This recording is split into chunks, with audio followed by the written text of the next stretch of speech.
What's up, guys? Welcome back to another episode of the Iron Obsession Podcast. Big lineup for you today.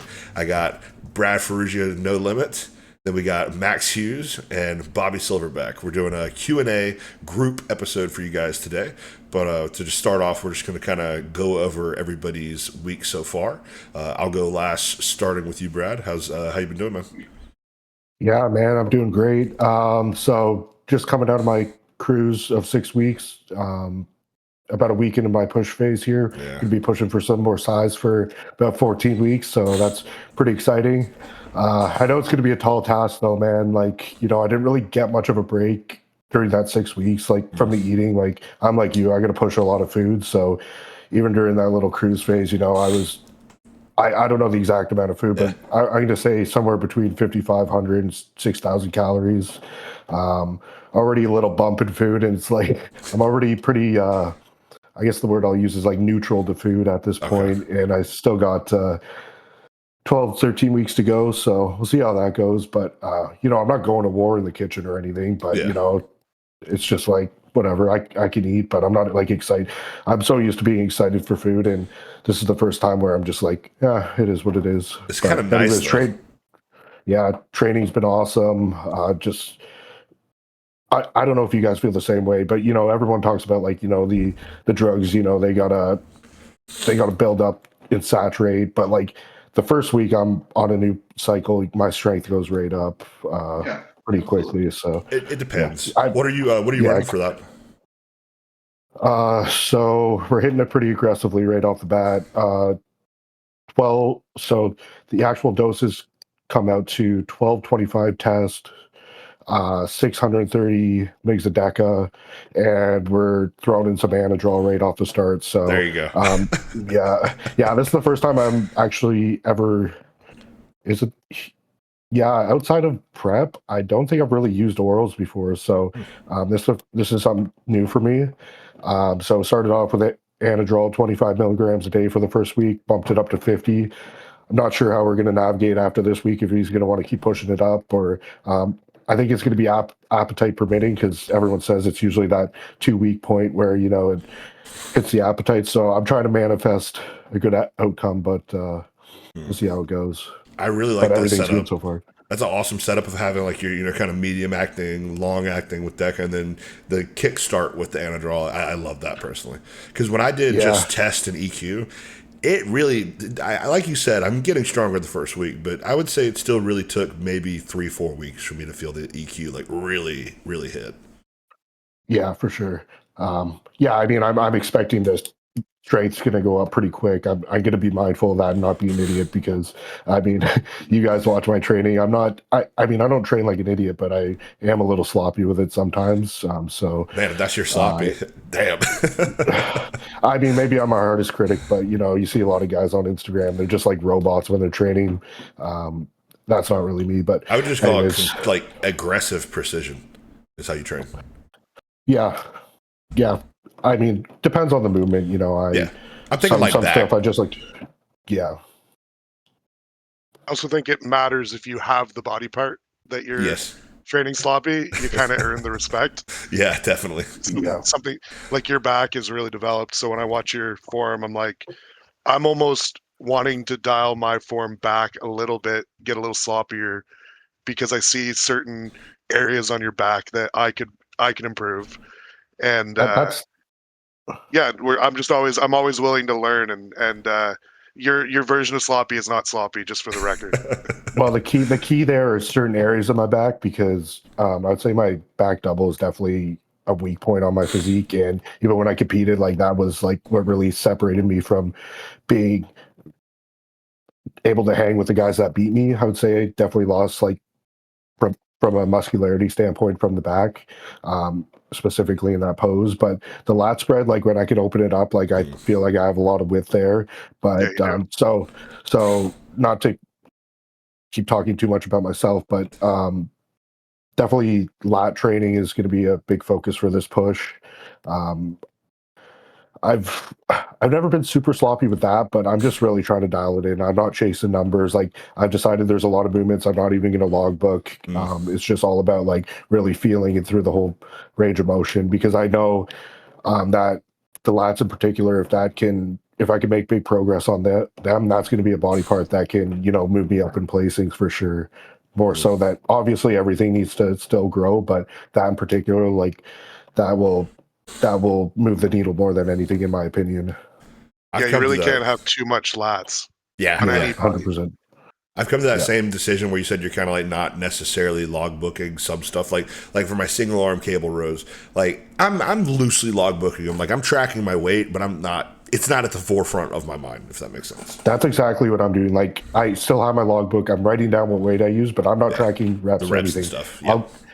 So I'm not going into it blindly, but I'm gonna know what weight I used the previous session, and if the next session I go in and that feels super light, I know to move up in weight. Exactly.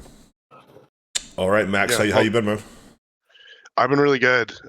Sort of in a different timeline than Brad is right now. I'm a couple months into my off season. Probably have about 6 more weeks left. Testosterone, EQ, MPP. I know what you guys are talking about as far as when you started to feel things. And I think I almost get a placebo the moment that I increase things. And I felt awesome at the beginning of my cycle. And then like 6 weeks in, when everything did fully saturate, I'm like, all right, we actually are, even with the MPP in there, which is shorter, I definitely noticed the peak performance is kind of starting right now, which is probably 10-ish weeks in. Okay. Yeah. And I had mentioned in the Discord that I finally hit 260 for the first time. It's a watery 260, but I've been holding the same body weight for probably the last 7-8 days. Nice. And I just feel so much better. I'm not holding nearly as much water, but I've still got that same body weight. Sleeping a little bit better. My lower back isn't on fire doing anything, which is totally welcomed. And I'm just looking forward to continuing. And I wanted to mention about what you were saying there, Brad, with the single arm lat row. One thing that I do rather than logbooking is I'll almost choose a weight. Say it's for me for single arm, I'm probably doing something like 130. So say I do it for a set of 8 or 9, and I find that it gets sloppy. Maybe the set lasts 33 seconds when I record it. Then maybe I'll make a little mental note. Like if I do the same workout next week, try like 115. Maybe I'll get 5 more reps and the set's 46 seconds long, but the load is only 15 pounds lighter. I would call that a better choice. So it's not necessarily progressive overload, but it's just making intelligent decisions with what weight you choose. Auto regulation. And on that point, I don't know how much volume you do compared to me, but for me, most exercises I do 3 sets. So it's like if I'm not being married to like I'm going to do like X amount of top sets and a back off set. If on that particular day like it's really moving, I'm going to do 3 top sets. If I go in and touch that weight that I touched the previous week and it feels a little heavy, I'm going to do 2 back off sets. So it's just more of an intuitive approach. Yeah, I do a little less volume than you do probably. I would say on average most workouts are 12 sets total for me. Usually 2 working sets. If it's a dinkier little curl type thing, I might do 3. But I like what you said there because it's almost like if you did go a little too heavy, you sort of have 2 more sets to redeem yourself. Mm-hmm. The lightweight's always there. Yeah.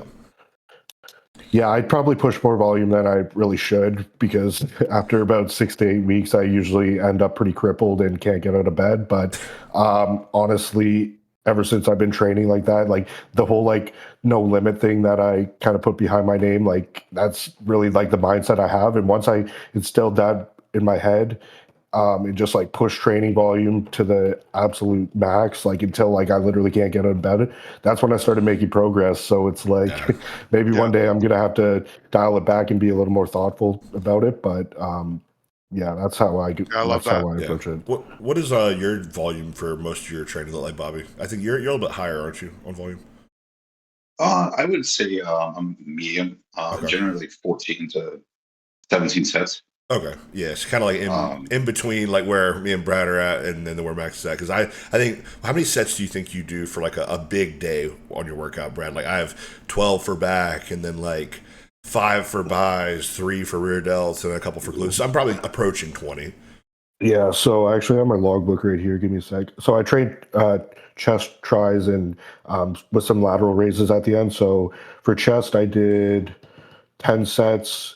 Triceps, I did 6 sets. And then lateral raises, I did 4 sets. So Yeah. what's that, 20 total?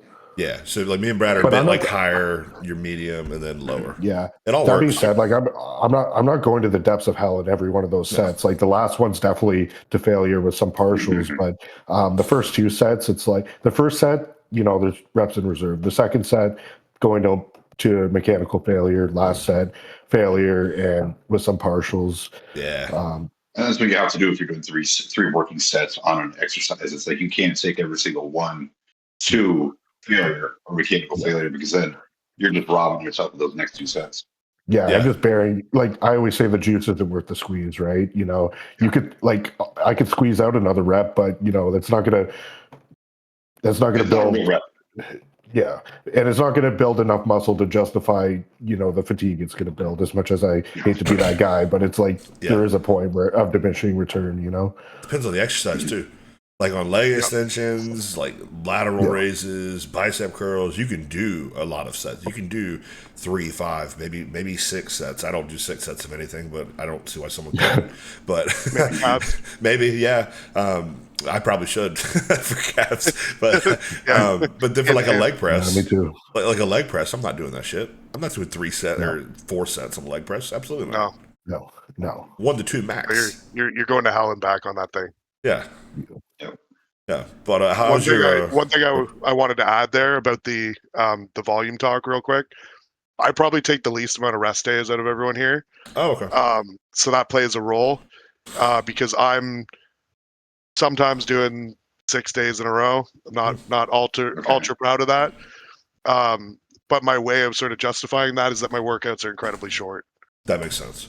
That is one of the few ways that I think that you can do that, and that's one of the reasons that I don't do that. It's because I like going to the gym, but I like having a good long workout. Like I want to be in there for at least hour and a half, right? Well, I don't remember what thing it was on where they were talking. I think it was. I don't know if you guys watch the Transparent podcast. Occasionally. Yep. Niall Naga.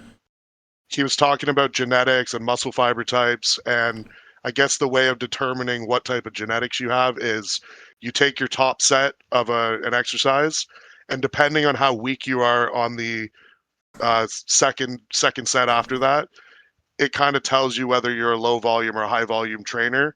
Because, which I don't know how true that is. I'm sure there's a spectrum, but basically, if you take someone like Jay Cutler who does a ton of volume, he doesn't really lose a lot of strength set to set.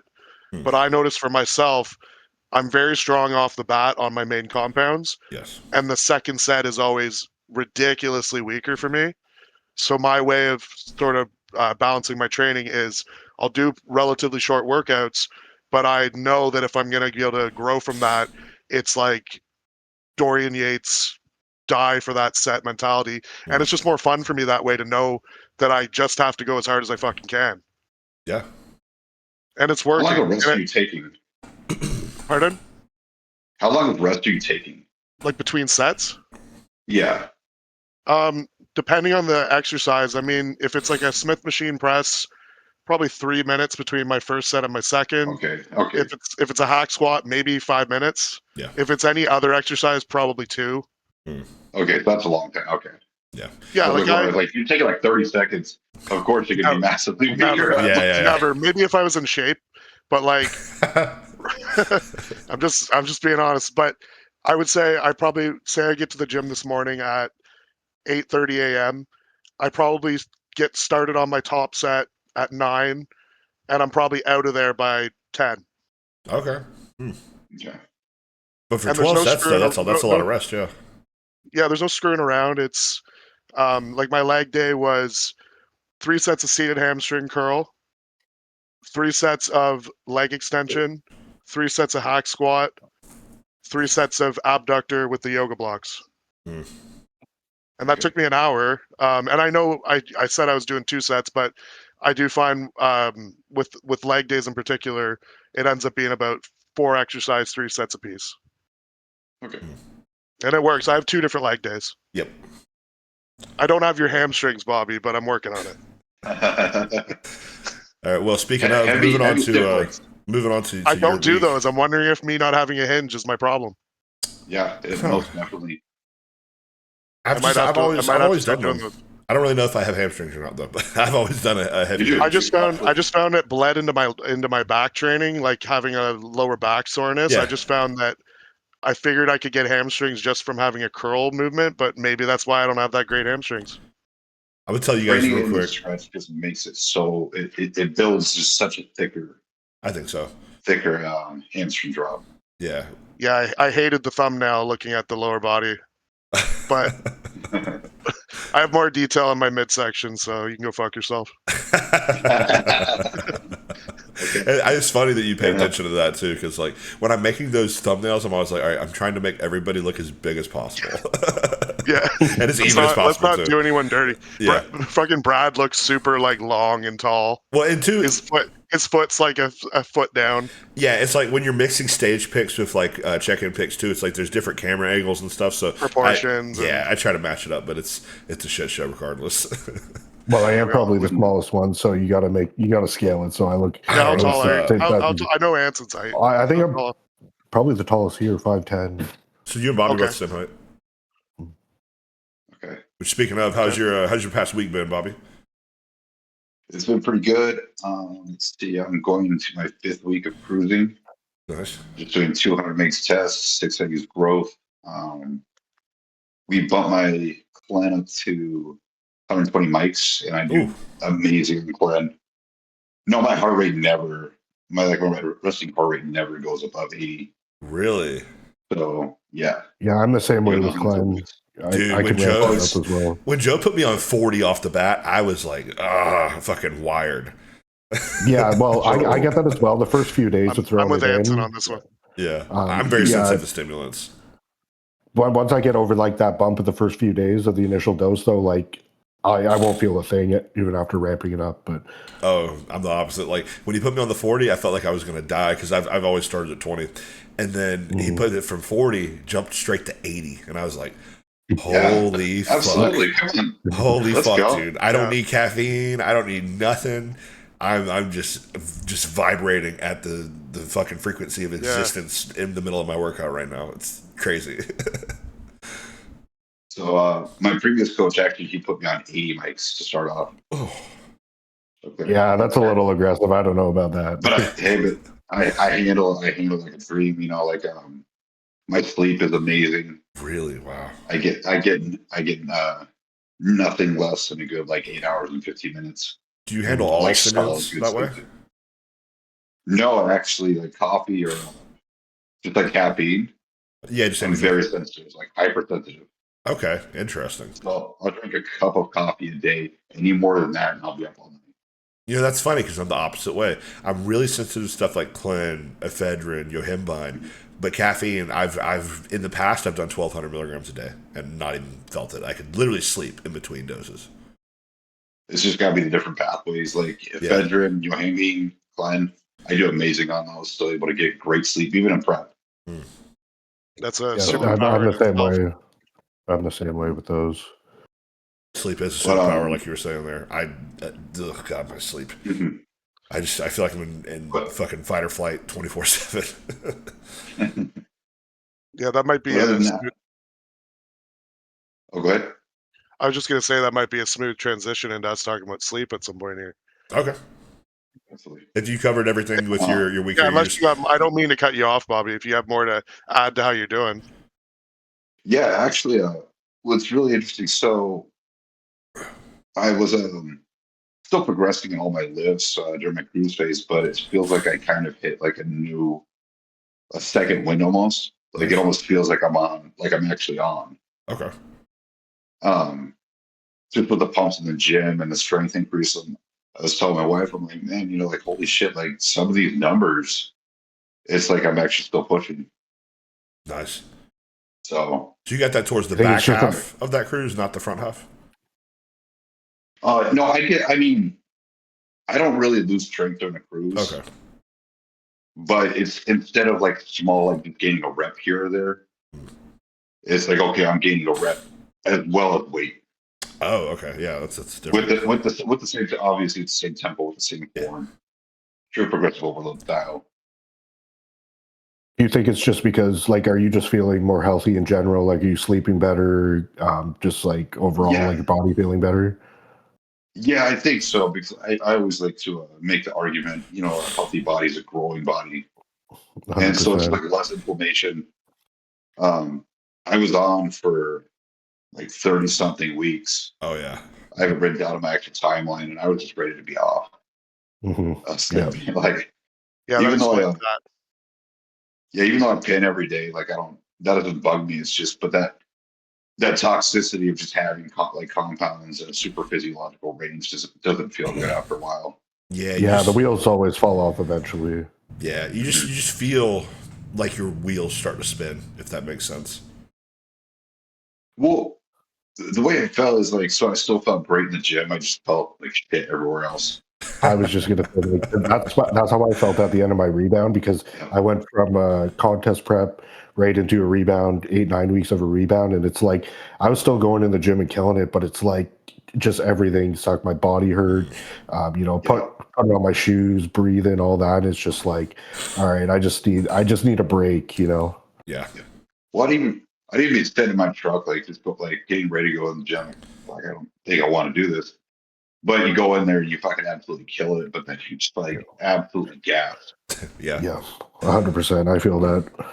That's how I felt on my secondary leg day, because I would do hip thrusts, then I would go into a good morning machine, and just the loading profile on this thing, you got to put 5 6 plates per side on it just to really feel it at all in the stretch. Oh, And just that weight sitting on me, I was just having to like catch my breath. My breath was limiting me, not the muscle, for the first time in my life. It was very weird. and putting Yeah, on all those plates. Yeah, that too. Yeah, that's a workout in itself, man. lower back. Yeah. Oh my god. Like I swear that probably 30 minutes of that workout was unloading plates between hip thrusts, leg press, pendulum squat is what I use for my good mornings. It's not even really pendulum squat. It's like an old school kind of super squat thing. But every single one of those exercises I just listed, except for leg press, is 6 plates. Or actually, the leg press was close to 6 plates too. So that's 12 plates I'm having to unload and load multiple times. It's just a pain in the ass. I need to get me a little a gremlin like Ronnie had to unload shit. Wait. Look at it like this though. Keeps your food a little bit higher. Well, Yeah, it'll pay off in so prep. in most people that would be a good thing. In me, I don't need any more of that. I'm having to like force myself to get less than 8,000 steps a day right now. Like I took a walk with my wife and the dogs earlier, and I'm thinking the whole time like, shit, I'm not going to be able to do any post meal walks now because I'm probably maxed out on steps by the time I have to.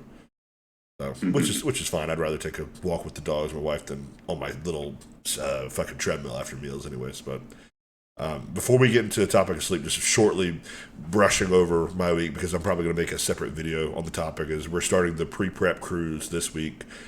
Test is at 3. I may butcher some of these, so refer to the video. I think it's 300 test, 100 EQ, down to 8 units of growth, cut out the insulin, cut out all peptides, including Reta, except for SLU. That's still at 500. Diet, I think rest days are like 3,500 calories right now, and then training days are like 6,000. I think it's approaching 800 carbs on a training day. It's like 785. I think I finished it on Chronometer for that video. I think it was close to 800.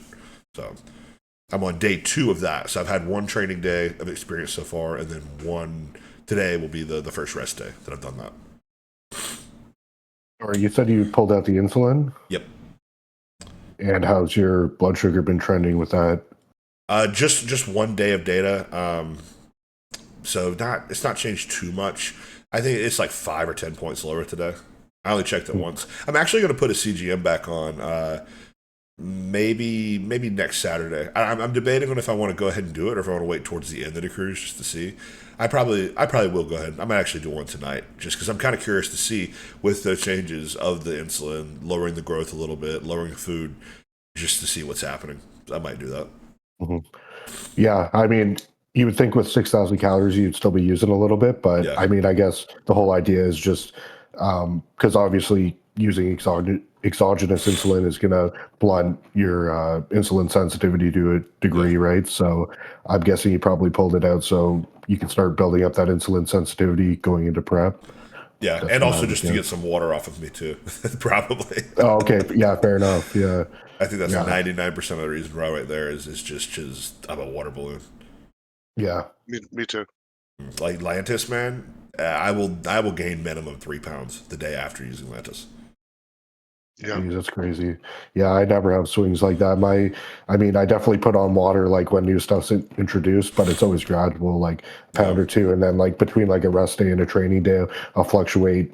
Like 2 pounds would be a big fluctuation for myself, but it's usually like one and a half. I'll fluctuate up to 6. Like if I go Yeah, from a that's rest day, crazy. like a rest day into a training I'm like day, a I'll drop 4. 6. Yeah, but you And Paul has me doing really low carbs on rest days. okay, yeah. Mm.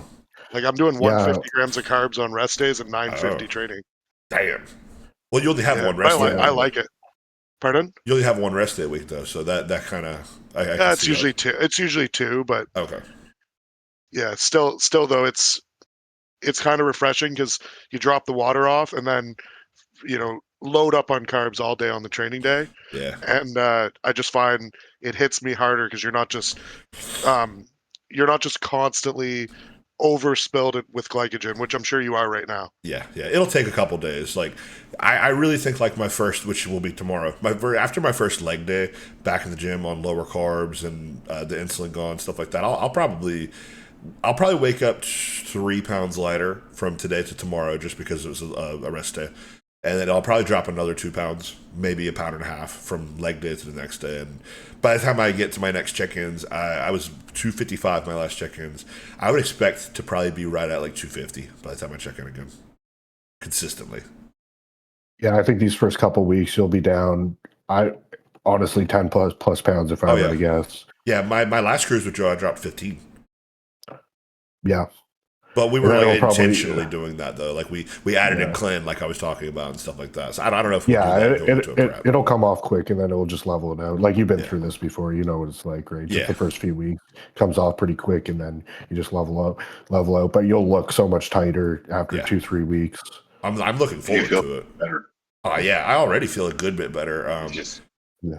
Sleep is still, unfortunately, just kind of in the shitter, but it's going to be until I drop down to probably 240 or so. It's just not going to be great.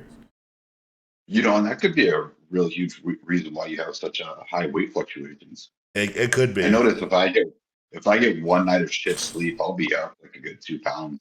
It could be, but that being said, water. Even back in like the rebound when I was able to wear my CPAP mask, like I would fluctuate 5 pounds, 4 pounds in a day on the rebound, no problem. But that's like when I was getting 8 to 10 hours perfect sleep.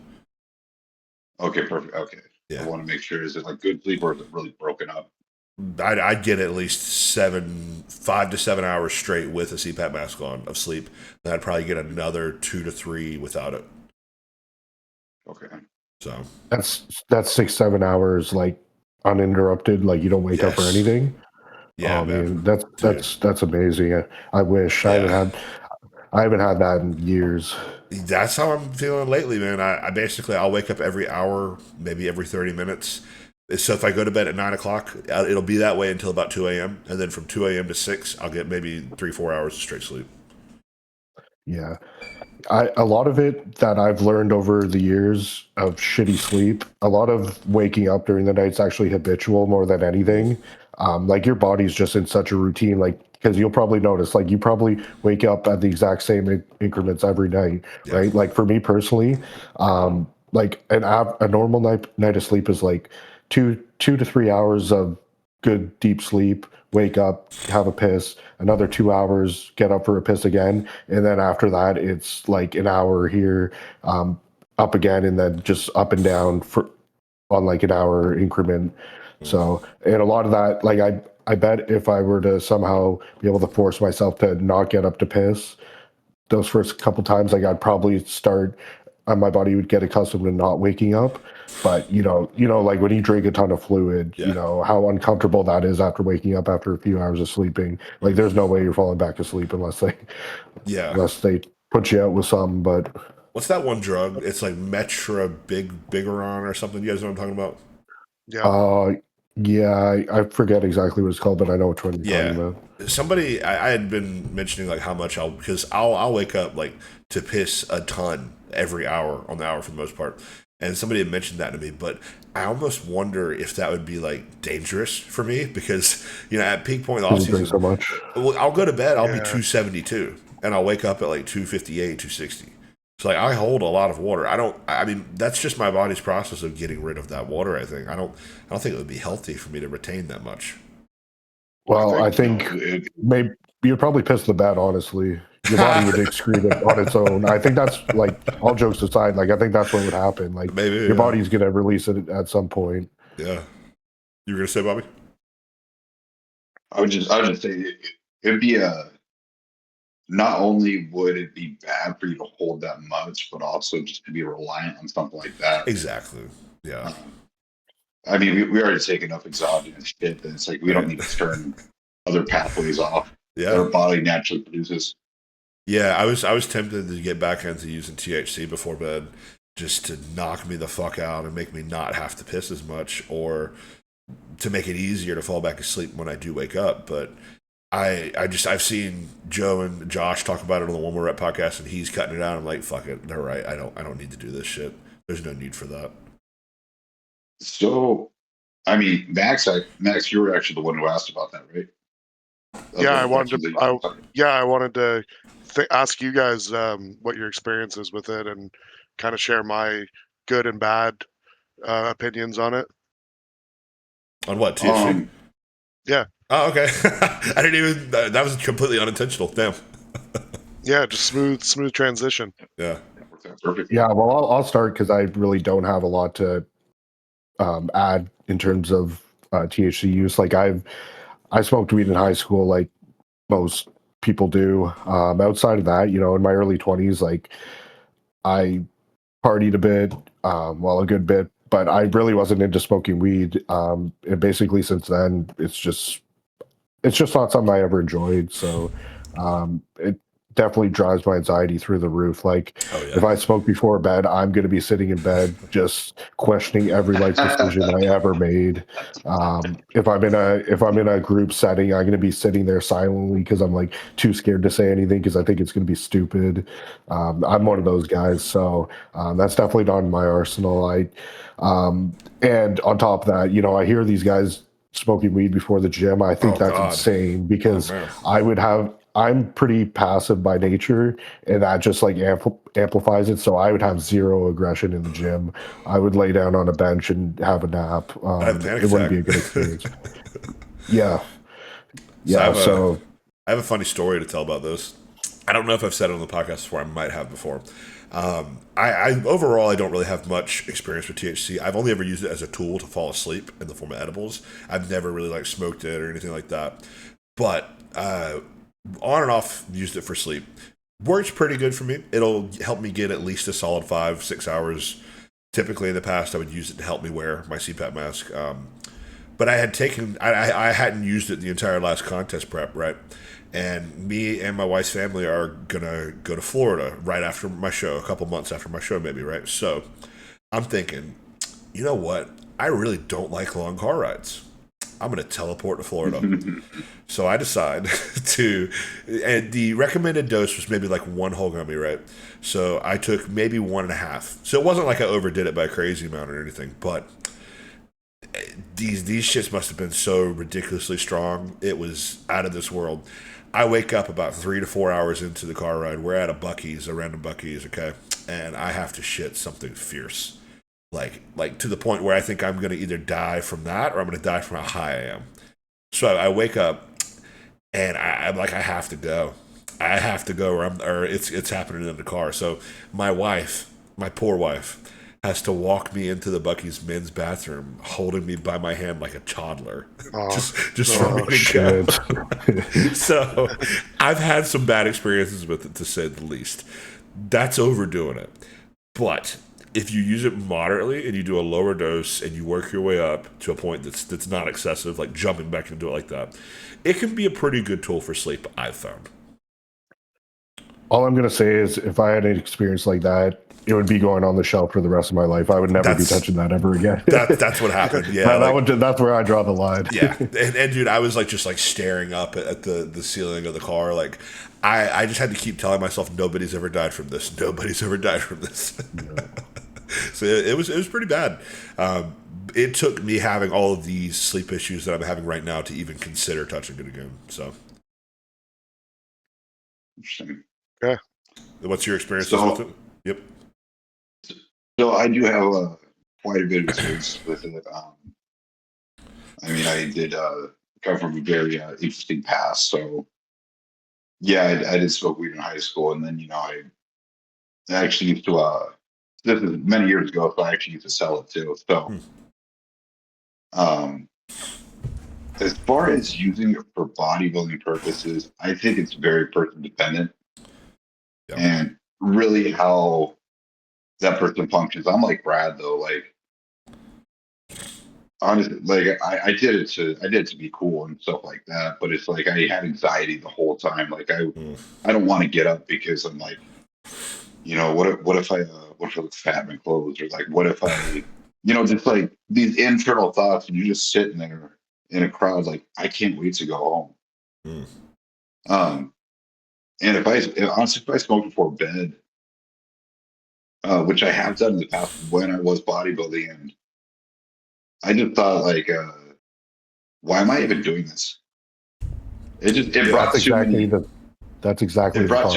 internal thoughts, and it's just like, man, I'm questioning, literally like Bradley, I'm questioning every life decision I made. I feel uncomfortable in my skin. It just, and this is after like one or two hits. Okay. So yeah, I mean, it's not a good tool for me, but maybe for someone else, it can be. But I still argue how good is the sleep? Yes, now, it's like, are you restful? I think you're cutting out REM sleep to a degree. Yeah, absolutely. And for me, the main reason I used it is because it would cut my brain off.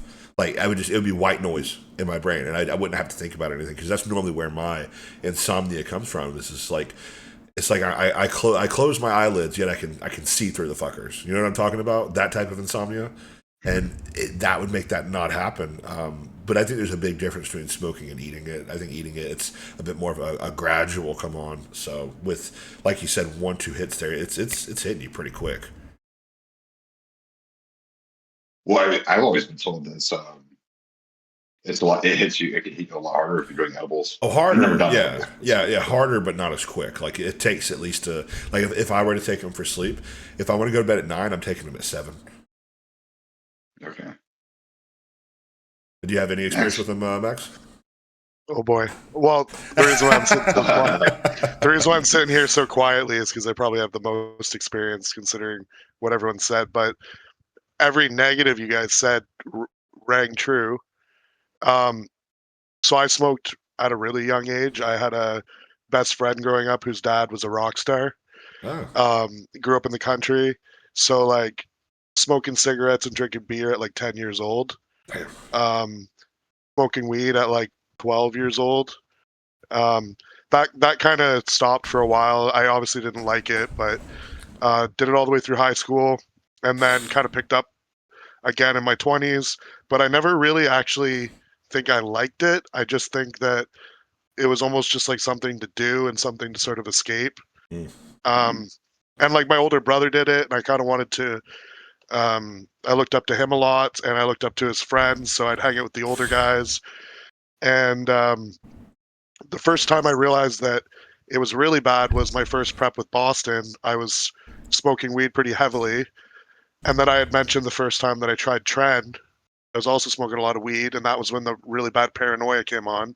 And it almost makes you question, like you said, every life decision you ever made, and it feels like you can't forgive yourself for the like mistakes you've made. When you're sober, you kind of have a clearer perspective of everything.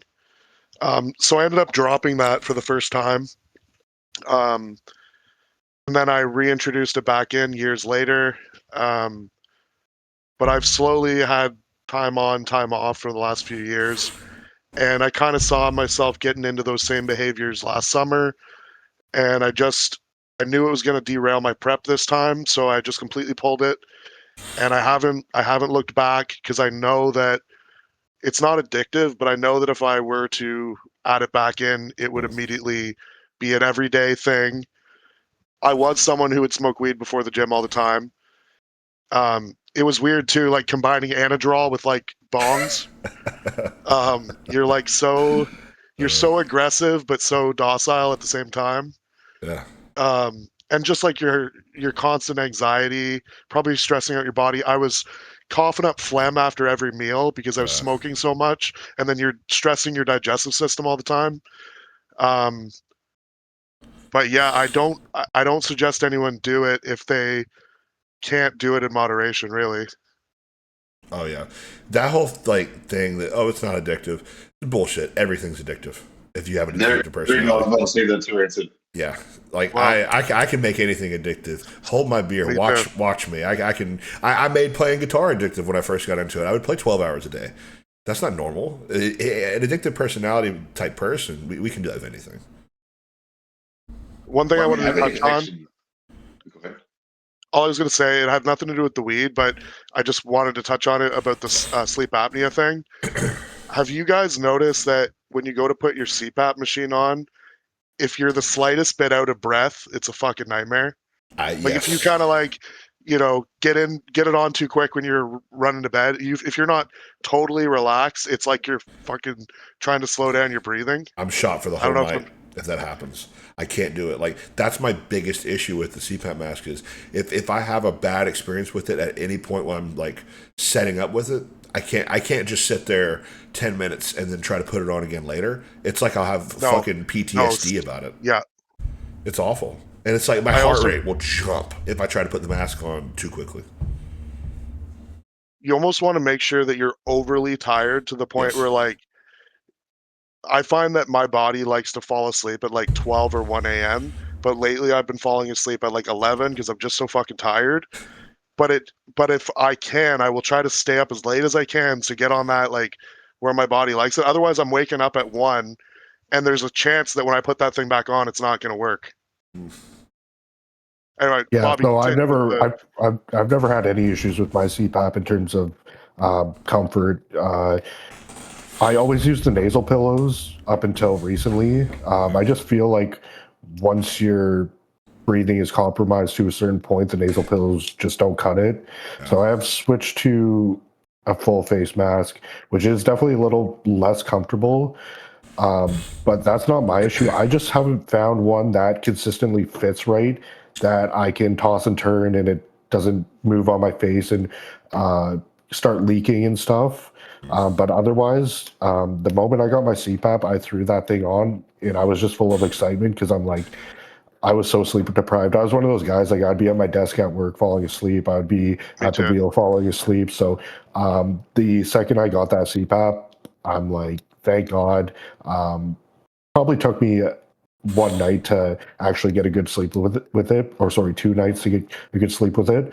But right away, like I'm one of those guys that is like, yeah, the CPAP changed my life type thing, you know? Me too. Yeah. Oh, yeah. Changed my life too. You guys ever have where the mask slides down and you're like biting on it and you're drooling underneath it? Yeah. No, not yet. Yeah. So, because especially this time of year, I get really congested nasally. So, I do a lot of mouth breathing, and and obviously that leads to quite a bit of drool getting built up in it. On the topic of Pretty gross. congestion, on the topic of Yeah, congestion, have any of you guys gotten? This is how bad my congestion is right now. I will get pressure here and in my ears, like to the point, like when you get swimmer's ear as a kid, and it feels like you gotta get the water out of your ear. That's what I'm dealing with right now, almost every Oh, night. that's brutal. And the Yeah, night, mine never gets that bad. the side that I Nightmare. sleep on, like the side that I sleep on, if I get up to piss at night, this ear I can't hear out of it. Oof. Yeah, that's pretty bad. I never get that bad. I usually just get one nostril that gets right clogged up, and then I'm just either mouth breathing or trying to breathe through one of them. But yeah, so luckily I don't get that bad. have you guys ever been in like a social situation where you kind of don't realize how fucking heavily breathing you are and someone looks over at you? Like, Or like, have you guys ever grunted while you ate your food? So as far as the breathing, like the heavy breathing one, yeah. Where your girlfriend will look over and be like, "You're moaning." So The food's so good. as far as the heavy breathing one goes, where you're in like a social situation, you don't realize how heavy you're breathing. Yeah, that's called every moment of every second, every day that I'm with my wife. She has to point it out. It's like, hey, why do you sound like an elephant? Well, I'm not 150 pounds anymore, sweetheart. I don't know what to tell you.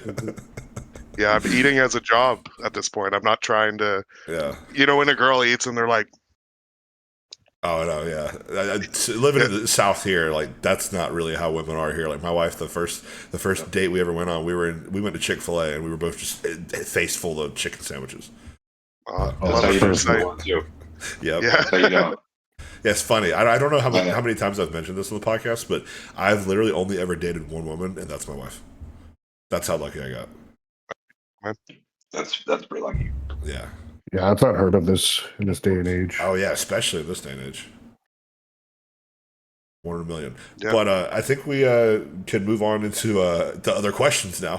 40 minutes in. Yeah.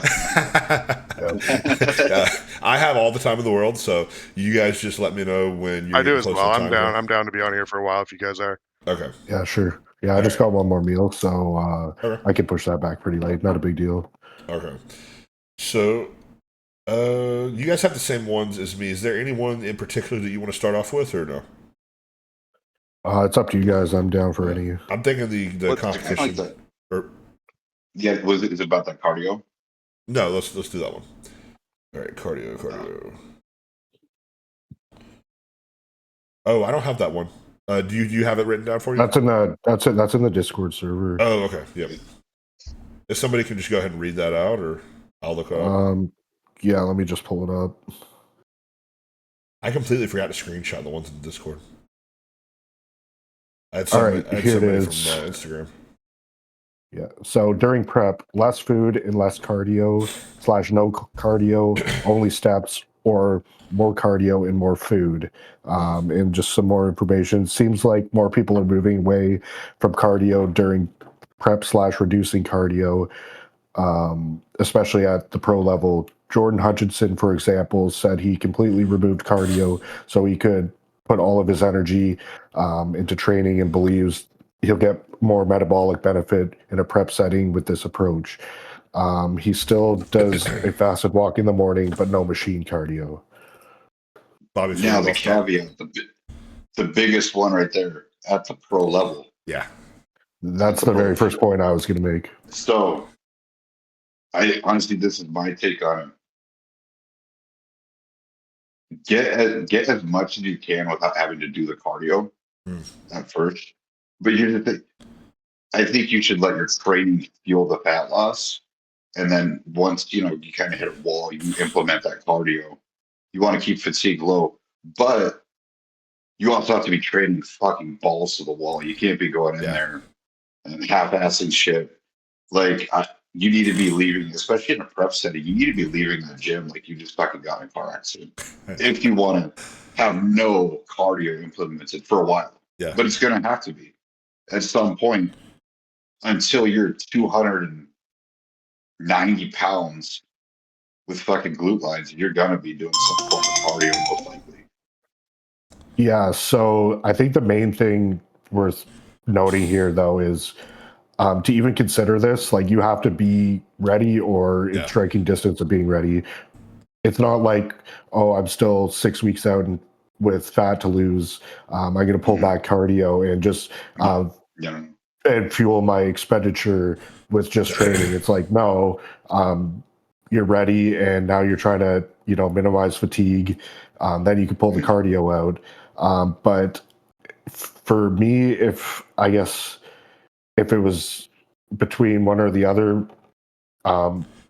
if you want to pull, if I would prefer pulling food versus adding more cardio, I would definitely take doing more cardio. That being said, I've never been one of those guys that had to do like 2 hours of cardio. I think my perspective might be a bit different in that situation. But if it's a matter of doing like 20 minutes of cardio versus 30, 40 minutes of cardio, Um, I'm definitely going for 40 minutes of cardio and more food. I think that's probably the general consensus, because in that case, like the extra food is going to fuel your training better than if you were to just not do if you were to do less cardio. Yeah. I will And I say, don't. Yeah, go ahead. not to cut you off, but I will say the intensity of the cardio is a big caveat you got to leave here, because me, for example, I've never done a lot of time for cardio. I've done no more than 2 hours. You know, there's some guys who do 3-4 hours a day. But, That's a lot of cardio. 2 hours is a lot of man. cardio. Yeah, but I'm talking, that's not a my lot first of prep. That's my first prep was probably 2 hours. My second prep, I think I did probably, I want to say 35 minutes in the morning and then like 15 minutes post workout. But this was all balls to the wall. This was like, by the end, probably level 10 on the stairs. Yeah. Okay, that's crazy. Yeah, I can tell you, like, that level of cardio, you are actually just better off pulling food, because the amount of fatigue on your legs from that is ridiculous. Yeah, I don't see any situation where that would be appropriate to do. Yeah. That much cardio.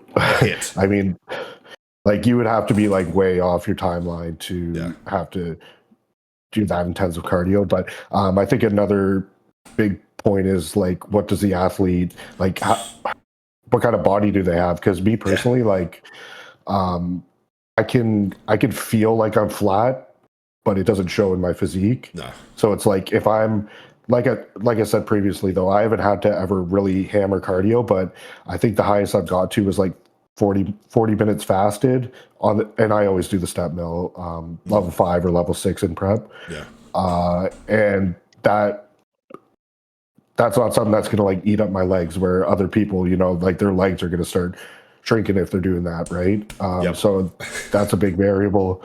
I don't know if anyone has anything else to add. That's a good point too, like the type of cardio for the type of individual. So I'll say this: I've done both the high amount of cardio, you know, a good 2 hours on the fucking step mill. Yep. You know, 45 minutes in the morning, 45 minutes, you know, between lunch, and then like another 45 post workout. Yeah. But honestly, this last mock prep I got up to, and this was only like 5 weeks out from what I consider, you know, mock show day. I was doing, I think we got up to 20 or 30 minutes of like an incline treadmill. Before that, it was just steps. Yeah. But honestly, I think, and I hate to always be preaching this, but I think you need to kind of bury yourself just to learn. Just it builds some sort of grit just to kind of bury yourself, like and do the hard shit, and then you can learn to pull back and learn where your fatigue is at.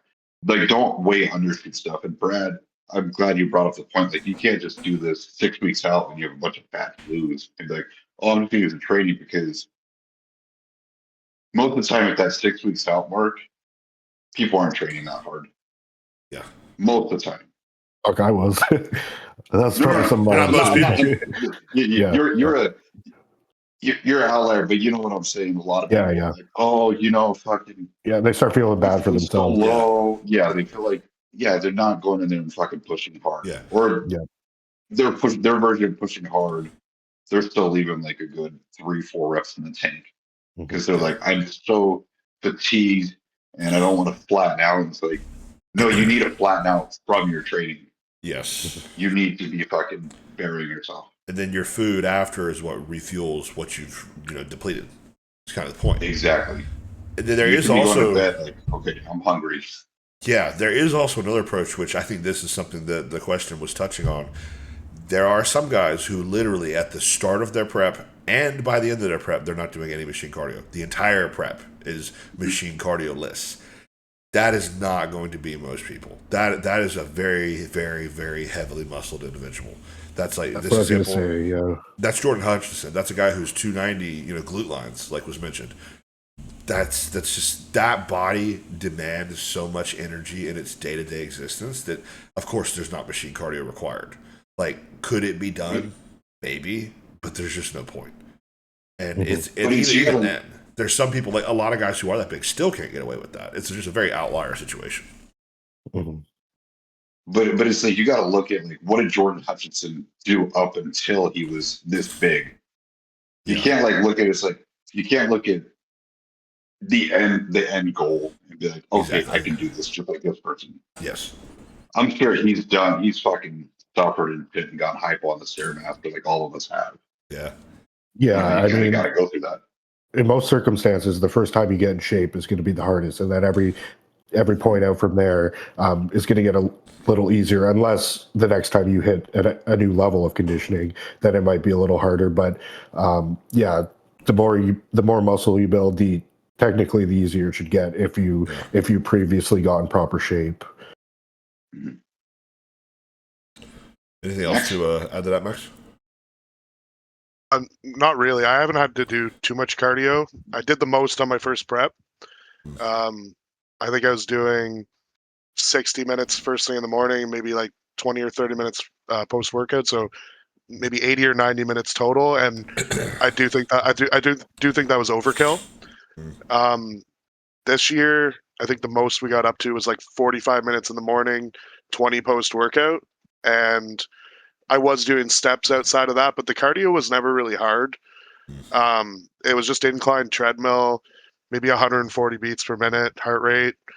And I'm always going to be on the side of I'd rather eat more food and do more Yes. cardio.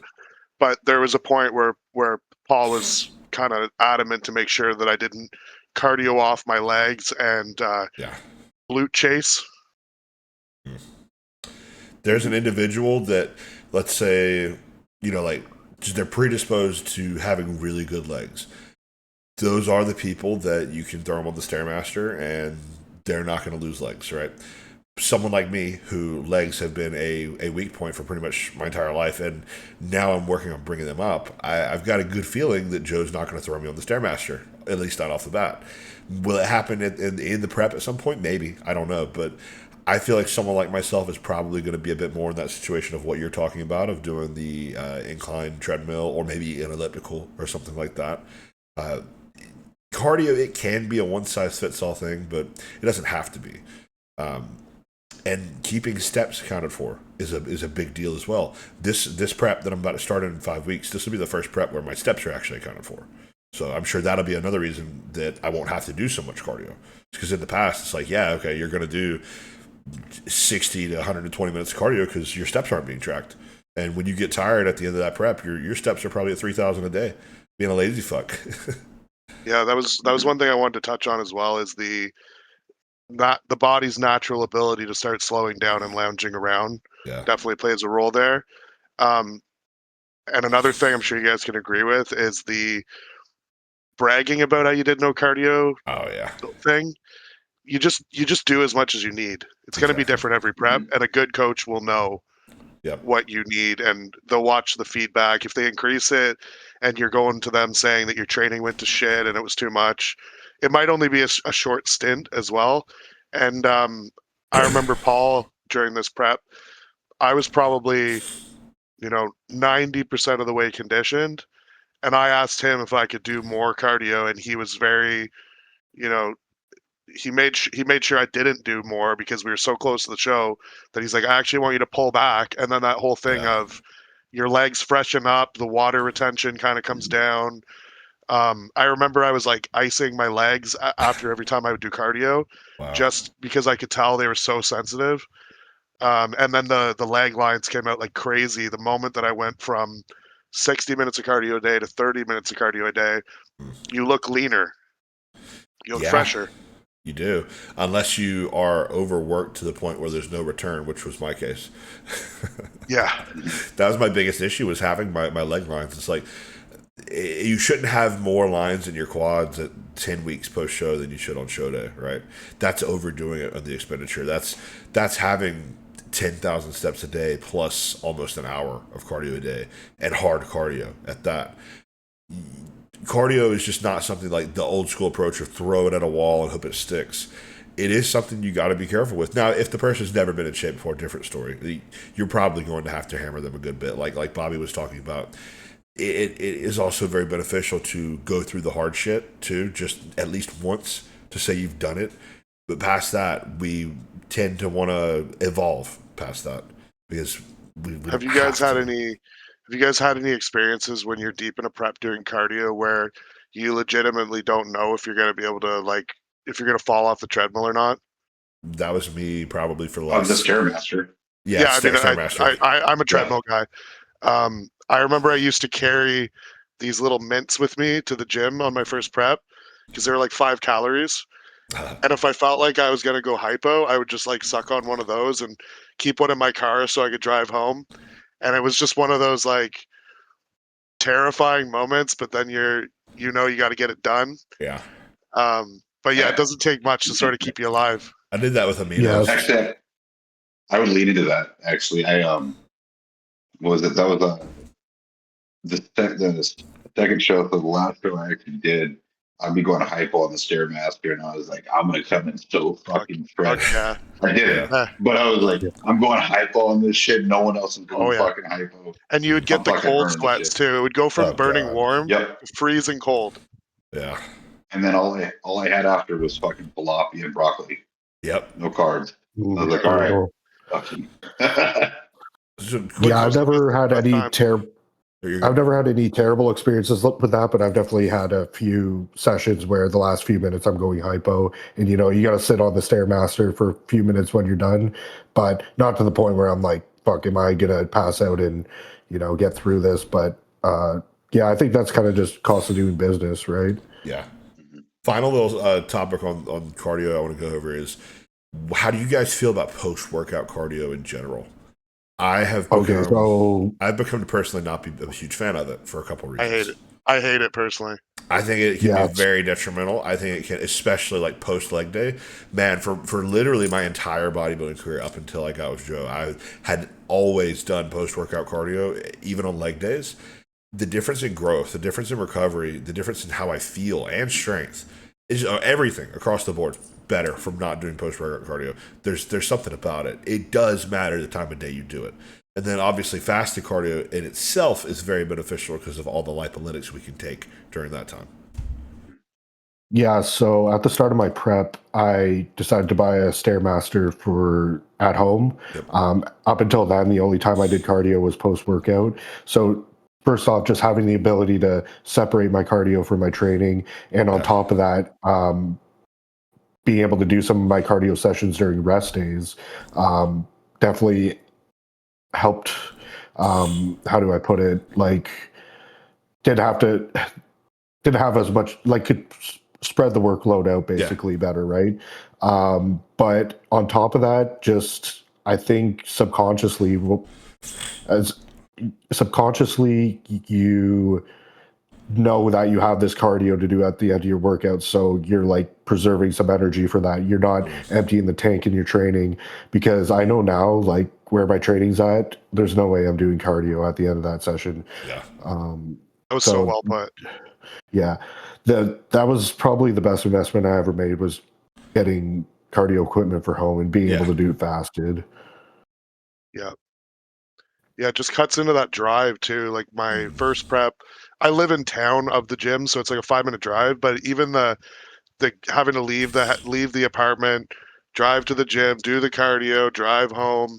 I just have one of those shitty Amazon whatever walking pads. Yeah. And I start my day with that first thing, and it's just like so nice, especially with the shitty weather. I miss Just that. to start your day with that. Yeah. It's nice. And not to tangent too much off there, but I've been using Mott C, and I find that it like gets me burning even in the off season. Yeah. I take it, and then I'm making my breakfast. I throw my cream of rice in the fridge, let it cool down, hop on the treadmill.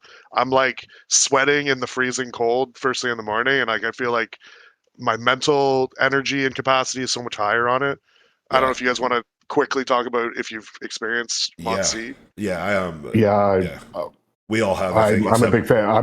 I'm generally like a peptide hater. I think most of them are trash, but Me too. Mott C, I'm definitely a advocate for. I've been using it for probably like 8 weeks now, and so just some context. At the end of my rebound, my blood sugar management was just pretty out of control. And with the implementation of that, it's been like it has to be that, because even now, like, we're pushing the food back up, the growth hormones back up, and still maintaining good blood sugar. So for that reason alone, like, I'm just a huge fan of it.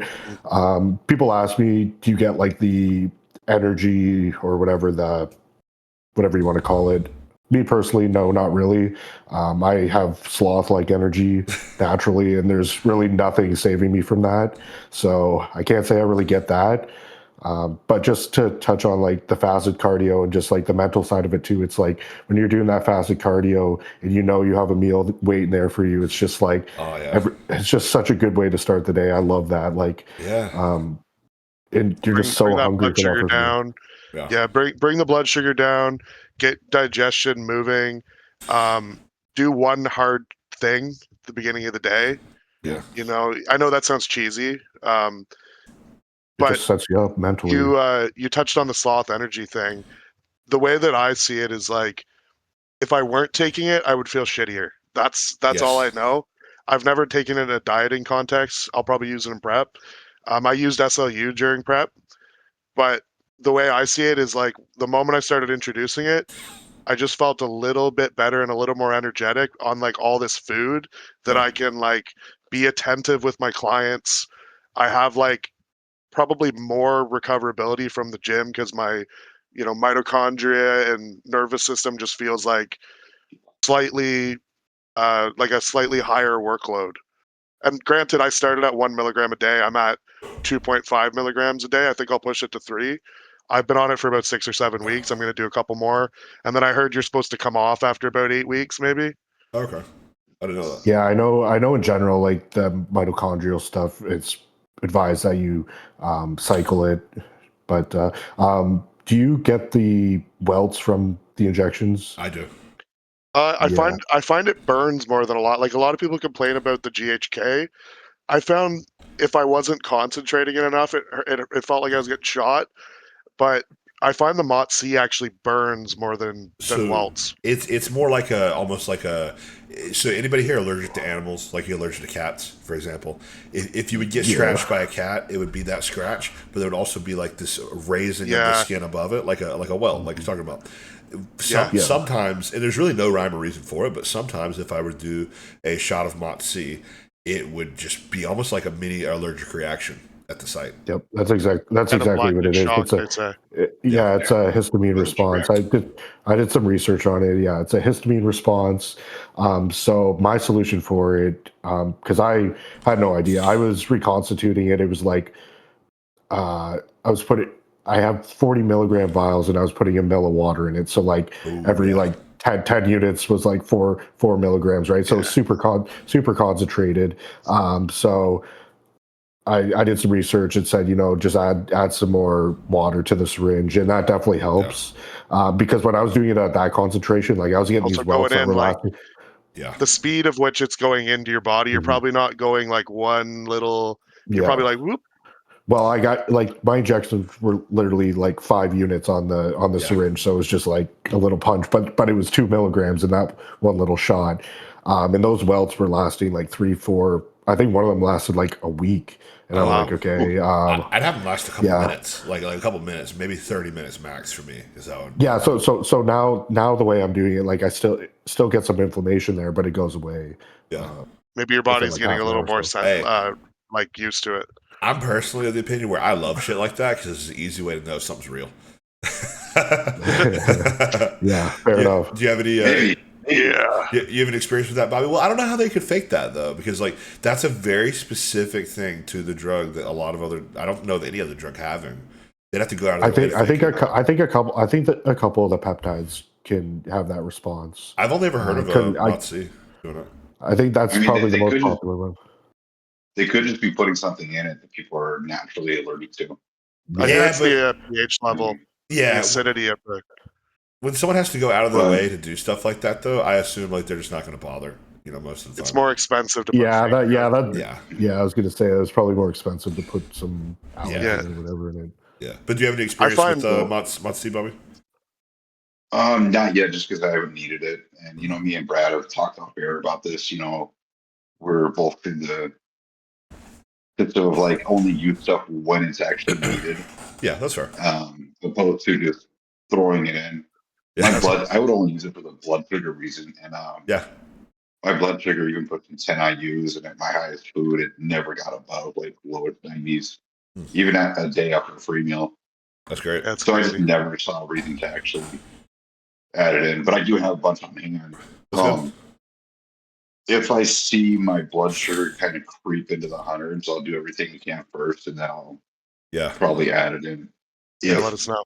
that does happen. It's honestly surprising how much even something just like berberine can impact blood sugar.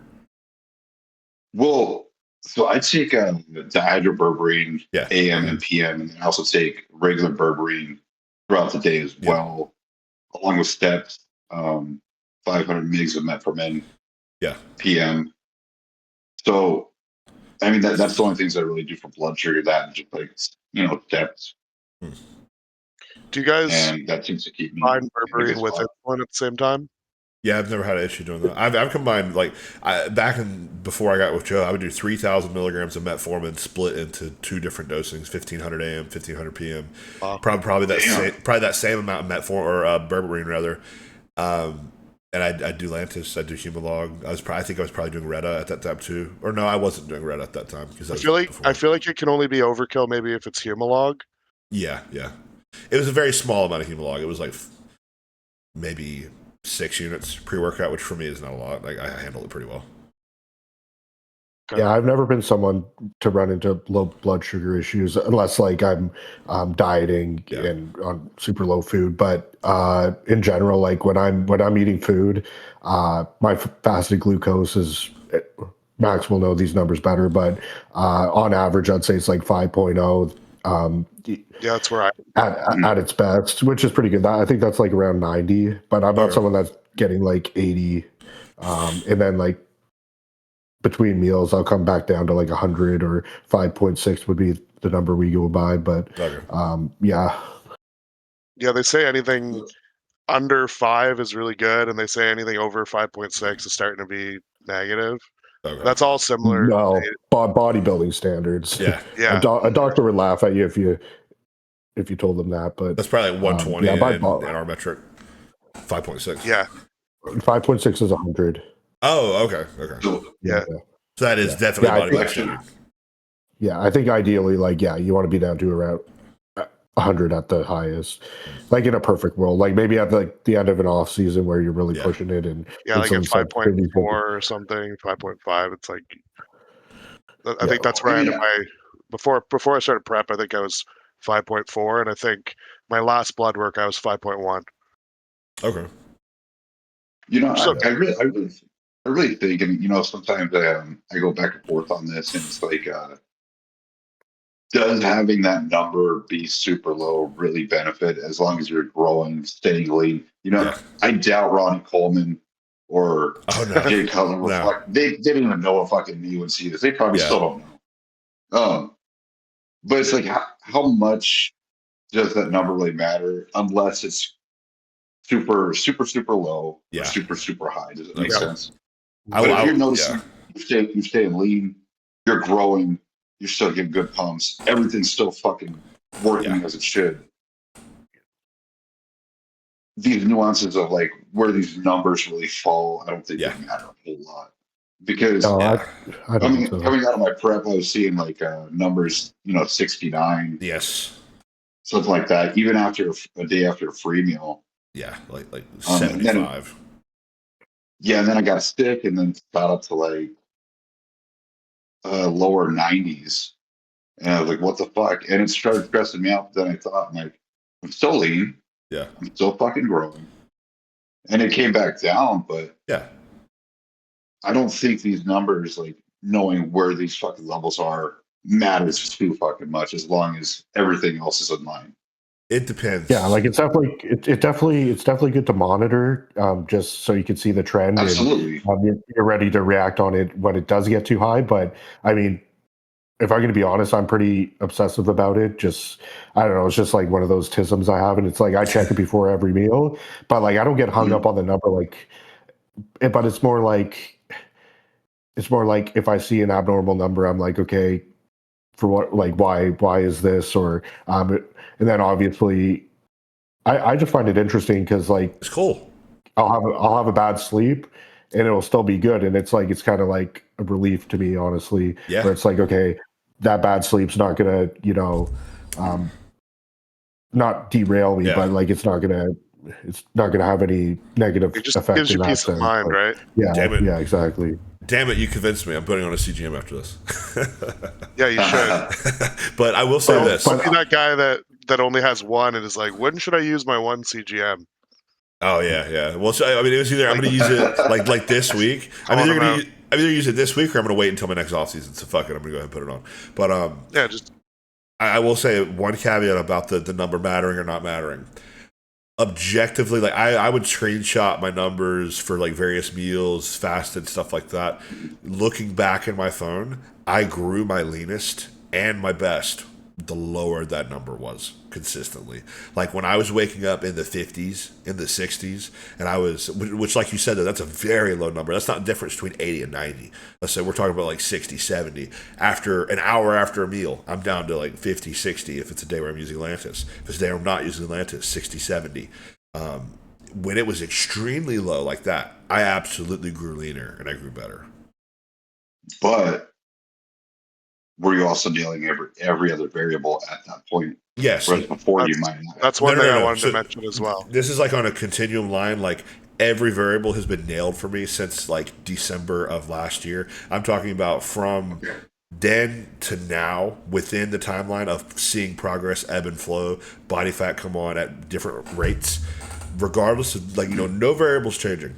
Blood sugar being low, being in a clearly more insulin sensitive state, I was growing better, even though I'm still doing the same processes, a week ago that I am now. That makes sense? Mhm. It's just like an objective piece of data that I have. If you got a thing on your blood work saying that your blood sugar was high, but you're not doing cardio and your Yes. diet's shit, then maybe you don't need to worry, because if you did start to introduce all those variables and it went down, Yeah. that's sort of a scenario where I would worry if I was doing everything right and I still had shit blood sugar. That's your body telling you it's time to stop, and that is exactly what's happening to me right now. Blood sugar For sure. over the past 4 to 5 weeks has started to creep up. Nothing has changed. I took one free meal last week, and that free meal was chicken, rice, and vegetables. That was it. It was just because it's like I got one free meal, or my wife wanted to go to get sushi at a sushi place. So I'm like, I don't really want to eat out, but I'll go and I'll get chicken and rice. So, but that being said, like the past 5 weeks, blood sugar's kind of started to creep up. Started to look a little bit more watery. It's just my body is telling me it's time to stop, and blood sugar is one of those metrics that we can see do that. I don't think Yeah, you're going and to that's have this problem the next time you're at this body weight. No, it's like every time you touch a new body weight, it's just going to suck. You're going to suffer a little bit, and then once you get back there, because you've accumulated more muscle, it's not going to be the same.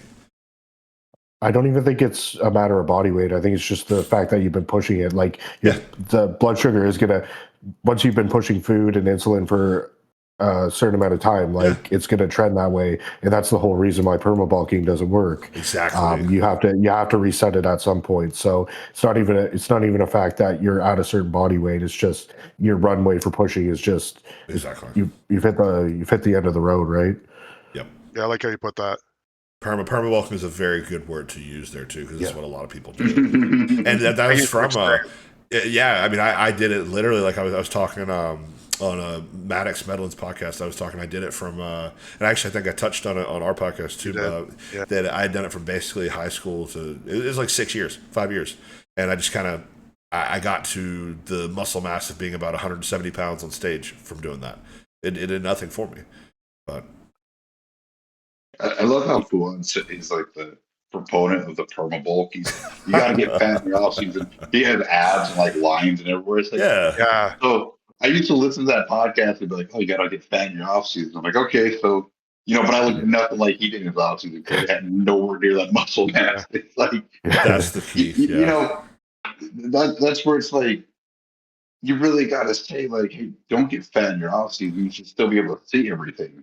Like, don't consider it fat, maybe fluffy, but I remember watching some of this is like embarrassing to admit, but some of the people that inspired me were like the fitness model type, like the David Lade, like, you know, the aesthetics era.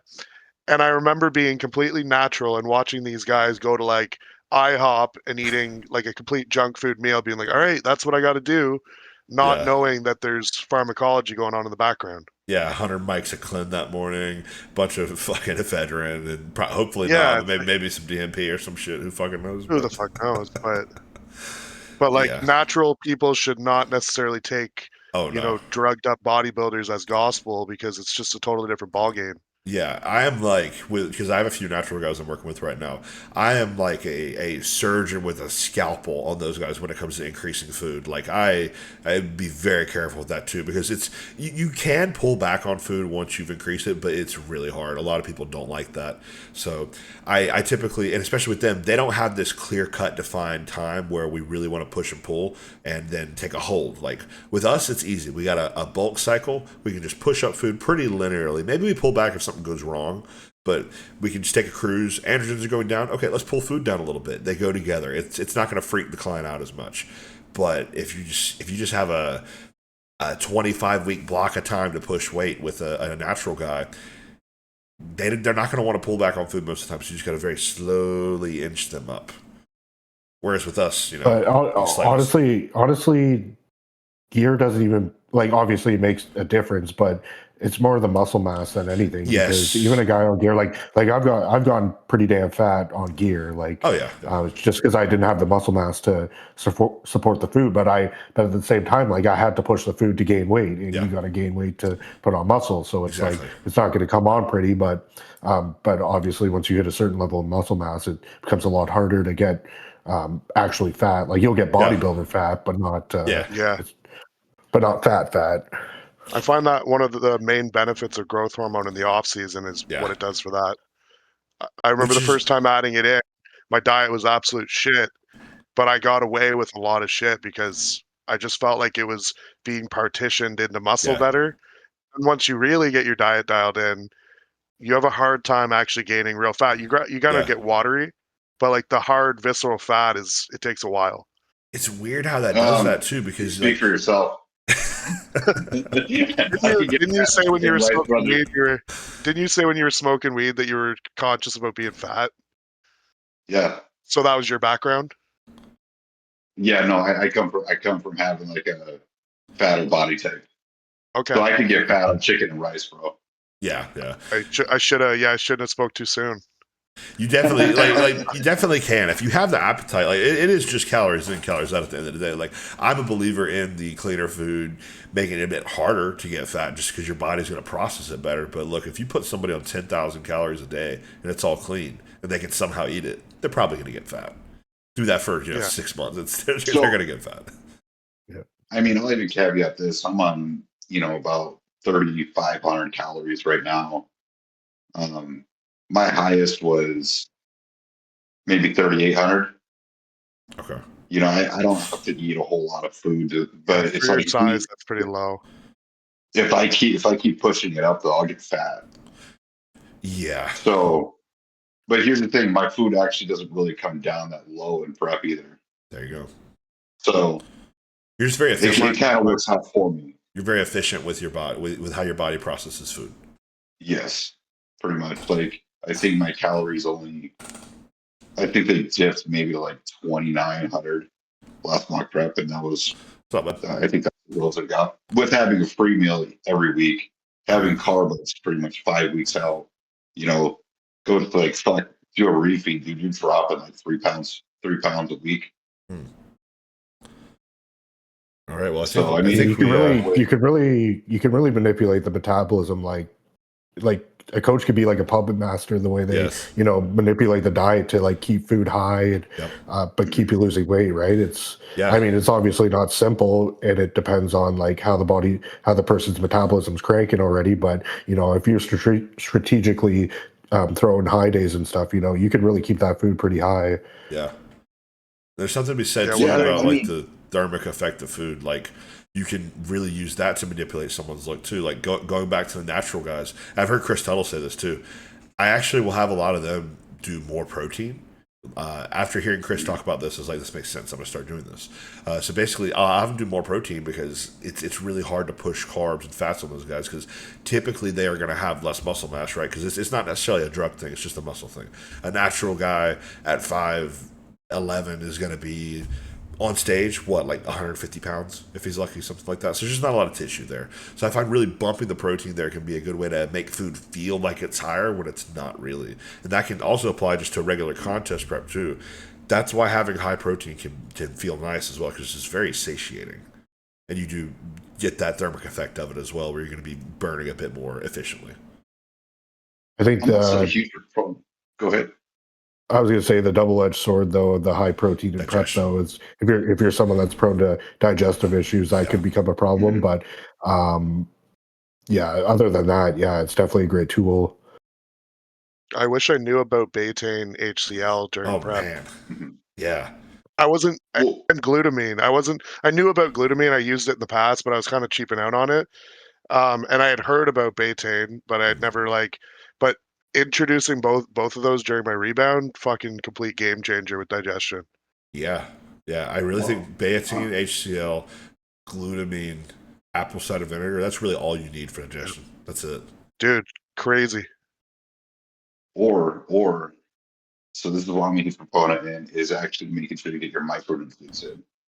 Yes. So yeah. For me personally, my coach, he gives me a macro plan, so I know how to eat. I know which foods digest well for me. The last thing I want to pull is fruit. Yes, that's another. Honestly. So that's another tunnel. I try to keep those high. Yeah, that is. I did actually pick that up from Tuttle. Just keeping those fruits and those veggies in a good spot to keep digestion moving. Yeah. So you're gonna get that betaine from pineapple. Okay. You're gonna keep things moving. So how much pineapple would you have to eat though to get like a decent amount of that? I have no idea. I guess like 100, like a couple servings would probably be. Oh, okay. I think it's more the long term. Oh, okay, I got you. Well, and anything you're getting from food is way more bioavailable than you're going to get from a supplement. Yeah. I mean, if you look at the magnesium, I was actually just looking at this today. If you look at the magnesium, like glycinate, it's only about 10 to 14% bioavailable as magnesium elemental. Yeah. Any magnesium you're getting from food is elemental. So something to think about.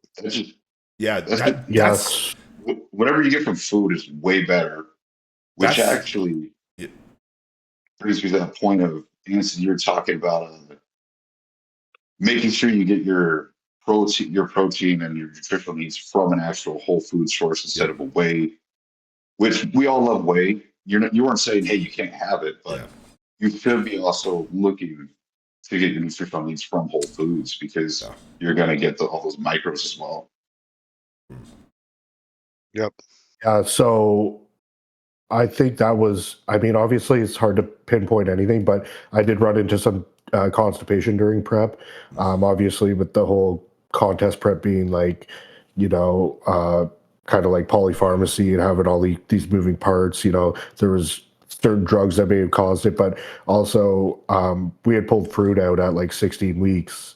16 weeks out, and I think that probably played a bit of a role because at a certain point when we started doing refeeds, he started giving me just macros to go off of. So I would throw some fruit in there, and my digestion was a lot better during that time. Like clockwork. But I do understand the reasoning for pulling him out. His theory is that fructose is stored as liver glycogen, so we'd rather maximize starch carbs, which on paper, like that sounds great. So, but for me personally, I don't think that was the best route to go. But I don't know if that's something he's still doing or what. But I guess we'll see. We'll see on my next prep. Yeah. But I'm hoping we could keep some fruit in. Yeah, it's. I actually hear. Go ahead. Sorry. Yeah, this is just one little thing I want to mention. Like, this is the really interesting part about bodybuilding here: food, micronutrients, macro makeups. Like, people want to hear about the drugs and shit, and it's like there's so much more interesting shit to talk about, especially like this. Like, thinking about how you can compare supplements to food, and like you mentioned there, the magnesium. Like who knows how much magnesium they're actually getting from their food or not getting? Like this is nothing that people typically track, and it's something that we should definitely do more of. Like Tuttle's been a big pioneer like talking about that, and it's gotten me thinking about it more. I think it's definitely gained a lot of popularity since he's been, putting himself out more on these platforms, talking about that stuff. I think a lot more coaches are really paying more attention to that now. Yeah. Well, just having the variety in your diet. I mean, let's say like 3-4 years ago, everyone was eating fucking beef and rice, chicken and rice and broccoli, and having fucking bloated stomachs, gassy all day. Yeah. The constipation, like you said, during prep. Keeping my fruit in, I had no constipation at all. I, having 2 solid bowel movements a day, all the way up until, and if I did kind of have to lower some fruit at the end, I did add some psyllium husk to try to keep things moving a little bit more as well. I like that year round, anyways. Honestly, I like using a little bit of psyllium husk year round, regardless. Personally. So I only like using it if I notice my fiber intake is like kind of dipping lower, and I'm noticing it from a personal level. Mine's on the lower side. I don't really Yeah, like I don't have sweet potatoes in my diet or anything like that. Like all of my fruits? I have fruits, but in terms of like the majority of my carb intake, it's from rice, and then I do have like 4 different types of fruits I eat, 2 to 3, sometimes 4 if I want to be really varied with it. Types of vegetables I'll eat, but like the bulk of my carbs is going to be from white rice and cream of rice. So for me, leaving in that psyllium husk just before bed, a little bit, like 9 grams, helps a good bit. Okay. Anything else? I think. Honestly, I think food's like one of the most interesting things to talk about, even more than drugs. Yeah, big time. And the drugs have we can go all day. Yeah. All right, let's get into another question. Talk training? Yeah, well, let's get into another question here because I think we've done one so far. Yeah, we gotta be a little more concise about this. We're diving down the rabbit hole here. That just means we got more questions for next time. It's all good. All right. Absolutely. Yeah, as long as you guys are good with it, I am. Well, here you go. This one's training based. How do you know in training when to hit it with a scalpel versus the hammer? Training age, muscle size, injury prevention, certain strength, etc. So how do you know X, Y, and Z area needs X, Y, Z approach is what I'm reading this as. So like when I think of a hammer movement, I'm thinking of like a bent over barbell row. Scalpel movement, I'm thinking of like a lat row, like on a cable. How do you guys determine? When you're big enough. Yeah. when you have enough muscle, then you can use your scalpel movements, because if you don't have enough muscle, you ain't going to be able to target that muscle anyways. That's so hit your fucking heavy compounds and go hard. And then once you have enough muscle, then you can kind of really, really hone in on, okay, I'm gonna focus and use a D handle to really pull and focus on my lats more. That's actually a pet peeve of mine, is when I see someone who is maybe like 140, 150 pounds soaking wet, doing these super slow, controlled, like 1 arm lat rows. I'm like, you don't even have a back to feel it. Yeah, that's crazy. So, but one caveat with that is, so some people think they're bigger than they are, but a lot of people will never think they're big enough. I think most of us will fall into that category. So what would you use as like an objective marker then, other than just, having your coach tell you, I guess? But like for when you're big enough to need it. If you can flex your muscle just sitting there. Oh, okay, yeah. If you can feel something. And if you can actually feel what you're doing on scalpel movements. Like, Brad, you're hitting the scalpel movements, but you're not just straight logging them super hardcore, right? You're more going for that feeling. Depends on the movement. But but I think to answer this question, it should never be like one or the other. Like, there should be a bit of both in your training, like no matter how advanced you are. I think the scalpel's more for, there's a particular muscle group that stands out as a weak body part, and the muscles surrounding it are clearly more developed, because you can't use a sledgehammer movement on that muscle, because just naturally those more dominant muscles are going to take over. Like I have that exact problem. My delts are definitely one of my stronger body parts, and my triceps are by far one of my weaker body parts. So when it comes to any sort of like tricep pressing, I struggle to get any stimulus on my triceps. So in that situation, I'd lean more heavily into the scalpel movements. And then same goes for my lats. Same thing, my delts easily take over on a single arm pull down. So I got to be more precise like that. I've tried ripping heavy, like plate loaded pull downs with like 3+ plates on it, and it's like my rear delts are pulling all the weight. So now I'm working with 2 plates and really focusing on stretching and squeezing with the lats. So I think it just comes down to like obviously visually you can see a body part's weak, but also like you could feel it. Like if you're doing a movement, if you're trying to do a lat pull down, but you can feel your rear delt pulling the weight, that's gonna have to turn into more of a scalpel movement. Yeah. Max, any input Yeah, on like that? that. Yeah, I kind of had the same thoughts as Brad about that. Like you really cannot pigeonhole yourself into any sort of training style. It really has to be do all of it for every body part. I don't think I'd be able to build big quads without a heavy compound in there with leg extensions alone. But I also would never do a heavy compound without doing leg extensions beforehand. Yeah. I stand on that hill fucking hard after trying both. Or for back training, depending on where your weak points are, I pretty much start every single person with a lat movement at the beginning of the back day. It's not necessarily a single arm, but it's to almost put the mental focus on that one movement at the beginning, because the person is going to put forth the most effort, and the sledgehammer movement's kind of always going to be there. And then as far as arm training, I do think for me personally, because I genetically have not had an easy time with my arms, and I know, Anson, you're similar to this too, doing like a single arm thing where you're able to fully supinate, you're able to leverage your body to the side that you're working. For Brad with triceps, you could consider starting the workout with like a single arm tricep press down where the shoulder joint's not moving at all.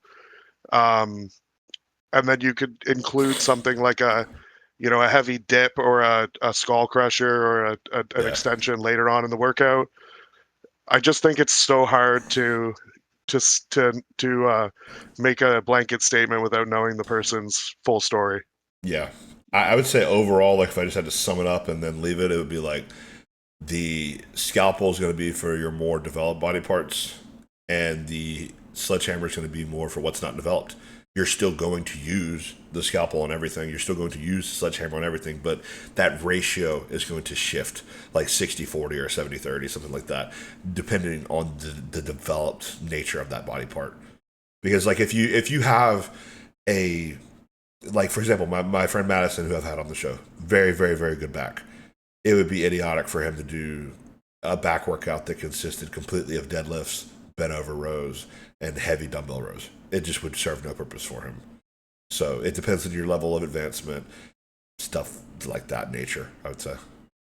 Yeah, I think generally speaking, like there's going to be a natural progression where, when you're in the early stages of, obviously if bodybuilding is the goal, you're going to naturally progress from doing more sledgehammer movements to more scalpel movements, just because, you're starting to max out these other body parts and needing to, fine tune little things. So, I think someone that's early on in their training career, it is important to have a lot of scalpel movements just to build general strength. I think we've probably all had this conversation. You mean sledgehammer, right? Sledgehammer. Just to like build, just to build that that base level of strength, because and just the ability to handle an appropriate amount of weight. A bigger muscle is a stronger Yeah. muscle, and a stronger muscle is As a bigger well as muscle. I do think the person's ego plays a role too, because I'm sure all of us could single arm row over 100 pounds for reps. If you're a high school kid and you're going into the gym, you're gonna naturally gravitate towards how can I throw a bar around. Yep. They're probably using like 30 pounds on a single arm row with good form, so it's not really that socially acceptable. Uh-huh. And also, like, I wanted to touch on what Bobby said, as far as like not really liking it when a beginner sort of is trying to be overly scientific about it.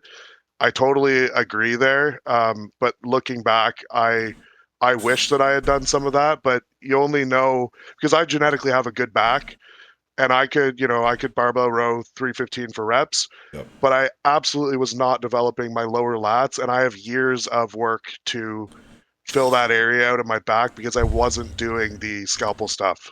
So here's the caveat with that, though. Some. You said some scalpel movements. Well, I think what Bobby's talking about more so is you'll see these kids in the gym who All of them. all of their shit Yeah. is scalpel. It's nothing but scalpel. What's the one with the cuff or whatever? Oh yeah, The flaps, the something Keegan Yeah. flaps. I call them Kegel No. flaps. So I'll see people do those one arm rows, right? And here's the thing: if you're doing it with like 20, 30 pounds, I'm just like you're not stimulated much. No. Like I feel like you need to have a baseline level of strength to actually get much out of it. Yes. So That's That my doesn't- point. when you too. say Yeah. when you say you regret not focusing on the scientific stuff at first, I'd almost like to argue that you didn't have enough baseline strength to be able to focus on those muscles yet either. Maybe so, yeah. So it could have been taken away from your really big meat and potatoes lifts to where your back wouldn't have developed the same way. Yeah, So no, that's and here's the thing, it's going to change. Yes. It's always subject to change. Like this year, you may lack lats. Next year, you may need a little bit more upper back. There's what scalpel movements you choose. It's just going to have to change. It's going to change throughout your whole bodybuilding career. We're never going to be Yeah. satisfied. Your training should do you guys evolve. do you guys ever Mhm. have like a little block where you obsess over a single body part? Yes. What I'm doing right now with my lats. Very, very, very beneficial. Like, I find it works, man. Like Joe was talking about that about his shoulders. yeah, Like you'd be surprised how much volume and attention you can place on one body part when you're just Yeah. hungry. my legs. That's how we've developed them this past offseason. Like, there are weeks where technically I'm hitting them 3 times a week, just barely. It's Yep. like the Monday, Friday, and then so Saturday, Monday, Friday. That type of thing. It's like just barely 3 times in a week, and it works. But you can't do that with multiple body parts. You can't do that with your legs and your back and your shoulders. You really have to pick like 1, maybe 2 things max, and it needs to be like 1 big body part and 1 small body part, like legs and arms or legs and shoulders. It can't be legs and back. It can't be back and chest. Like your body can only recover from so much. Are you- Brad, something you? Oh, go ahead. No, you go ahead, man. So, Brad, something you could also implement as well for trying to do tricep stuff is actually do them for legs. So I've Yeah, tried that approach in saw the the past. UK guys doing that. Okay. So I know that is probably the best way to bring them up. But I'm going to be honest, I tried it before and I dreaded those training sessions because my mindset from training arms is so much different from training Yes. legs that I just couldn't do it mentally. Now it's like if I'm like if it's like 2 off seasons later and my triceps still suck, then it's like whatever, I'm gonna have to take my emotion out of it and do what needs to be done. But I think I'm still early enough in my training career that I can just more so lean into what I really enjoy doing rather than having to get super technical. But yeah, I know some people could do it, but like me, it's like Yeah. on the way to the gym like the whole preparation is so much different. Like, I'm Yes. listening to metal on the way to a leg day where I'm probably listening to like hip hop on the way to an arm day. So it's like, and if I'm still listening to metal on that day where I'm doing both. It's like I'm probably going to empty the tank on those arms. tricep movements, and it will probably take away from my leg training. So that's what I was you thinking know, about. I laughed because I was like, man, the attitude I take towards leg day and arm day are two completely different things. Like, Yeah. I couldn't do it. Like, I don't know. There's just something about that leg day that is sacred to me. And also, I think that doing the arms before legs approach works really well if you have good legs. I think if you're someone like me who that's a struggle area, you probably just want to give most of that attention to legs. Now, if we're talking like 3 sets, that's a different story. But Well, I mean, but even that's if about how many I do okay. for biceps. You Before also leg have day. your legs are fucking ridiculous though. So again, different person. They are, by the way. Just putting that out there, man. Well, and that's what you could do is you. It doesn't necessarily have to be before a leg day, but just you know, on your push day, like on your chest and shoulder day, just throw them in at the beginning. So Yeah. with that, I personally couldn't do that just because, first of all, my triceps are one of my strong points, so I wouldn't have to. But my pressing strength would be in the toilet after that. Side delts I can do before. That has been really beneficial doing side laterals before my pec flies and then my pressing. But if I were to do tricep pressing, I'd probably knock 25, 50 pounds off of some lifts. And that's the thing is you got to be able to have to dial your volume back and increase the frequency. It couldn't be doing 6 sets before. Exactly. It would have to be more technical. Yes, you have to be like again. That's kind of that can be another way to look at scalpel versus hammer too. It can just be like your setup and your split design. Like whereas maybe you're a bit more sledgehammer in terms of your individual exercises, but the way you're doing them are a bit more scalpel like and sprinkling different things throughout the week. There's a million ways to do all this shit. Mm-hmm. I think we covered that and then some. A little quick hitter question here. What are some other hobbies that we do besides bodybuilding and being jacked AF? I'll start. Absolutely nothing. I do music, bass guitar. I don't know if I can move my little camera here. I have a drum set, but I'm fucking terrible at it. Sweet. That's basically for if someone who knows how to play drums comes to my house, that we can jam. That's how I've justified that $2,000 expense in my head. And then I have a computer beside me. I'll occasionally play some video games. That's typically more of an off-season thing, though. In prep, you're not going to catch me playing any video games for the most part. Attention span is way too short. Interesting. I'm like this whole opposite. I'll actually get more into games when I'm in prep, and then while I'm in off season, I'm like, I don't care for this shit. I don't have the attention span for it in prep. Like in prep, if I have to sit on a loading screen for more than 30 seconds, I'm fucking furious. I'm out of there. I'm not doing it. Man, I bought a 3DS just to play a old school Pokemon. Just go like back to my I like to do that one. Yeah, my man. That I can do. That I can do, but like competitive games, like a League of Legends or something. No, I can't. I don't do competitive games because I don't like to feel like shit. I don't have that much time for it. I like single player. I feel like I'm the shit. Yeah. Yeah, I bought a Switch and I got some of the old school. I got the remake for Diamond, and I played that throughout my last prep. That was fun. There we go. What about you boys? Oh man, I literally have nothing to add. I just bodybuild, and outside of that, I'm on YouTube watching videos. I'm on Discord. So with the usually just messing around. Yeah, with the YouTube, is it all bodybuilding content, or is it any other type of content? 99% of it's bodybuilding content. There's so many podcasts out now that you never really run out. But outside of that, honestly, like I can't really think of anything in particular. So like sometimes random food stuff. I don't know. Like I just kind of go down some different rabbit holes from time to time. But outside of bodybuilding, it's just spending a lot of time on the internet. I'm not really like a social guy, so like I don't have hobbies that I go out and do things with people.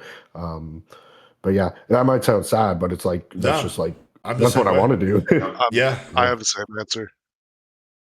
Yeah, I used to be a big gamer, and I just found that with how often I'm eating, I would get pulled away from it. And you get those guys that are like, come on, man, stay on for another game. And Yep. you end up you fuck up your sleep and you got to leave. And I remember Brad said this the other day and I fucking related, but I spend like hours a day in the kitchen, like Yep. doing dishes and cooking.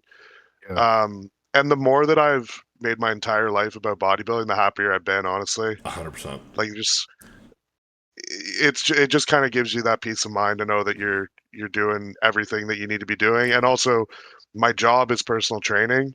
So I'm just talking bodybuilding Yep. all day, every day. And I wouldn't want it any other way. Genuinely. There's more Yeah, than and I there's don't more than know- enough with bodybuilding to keep you completely satisfied mentally, physically. Like, you know, the music stuff I'm talking about, that's mostly the past. I can't do that shit anymore. My fucking hands are too swollen. Like, and the video games again. Yeah, That was a big thing he mentioned, just to touch on real quick, is about like people, like you getting pulled away too much to really do them.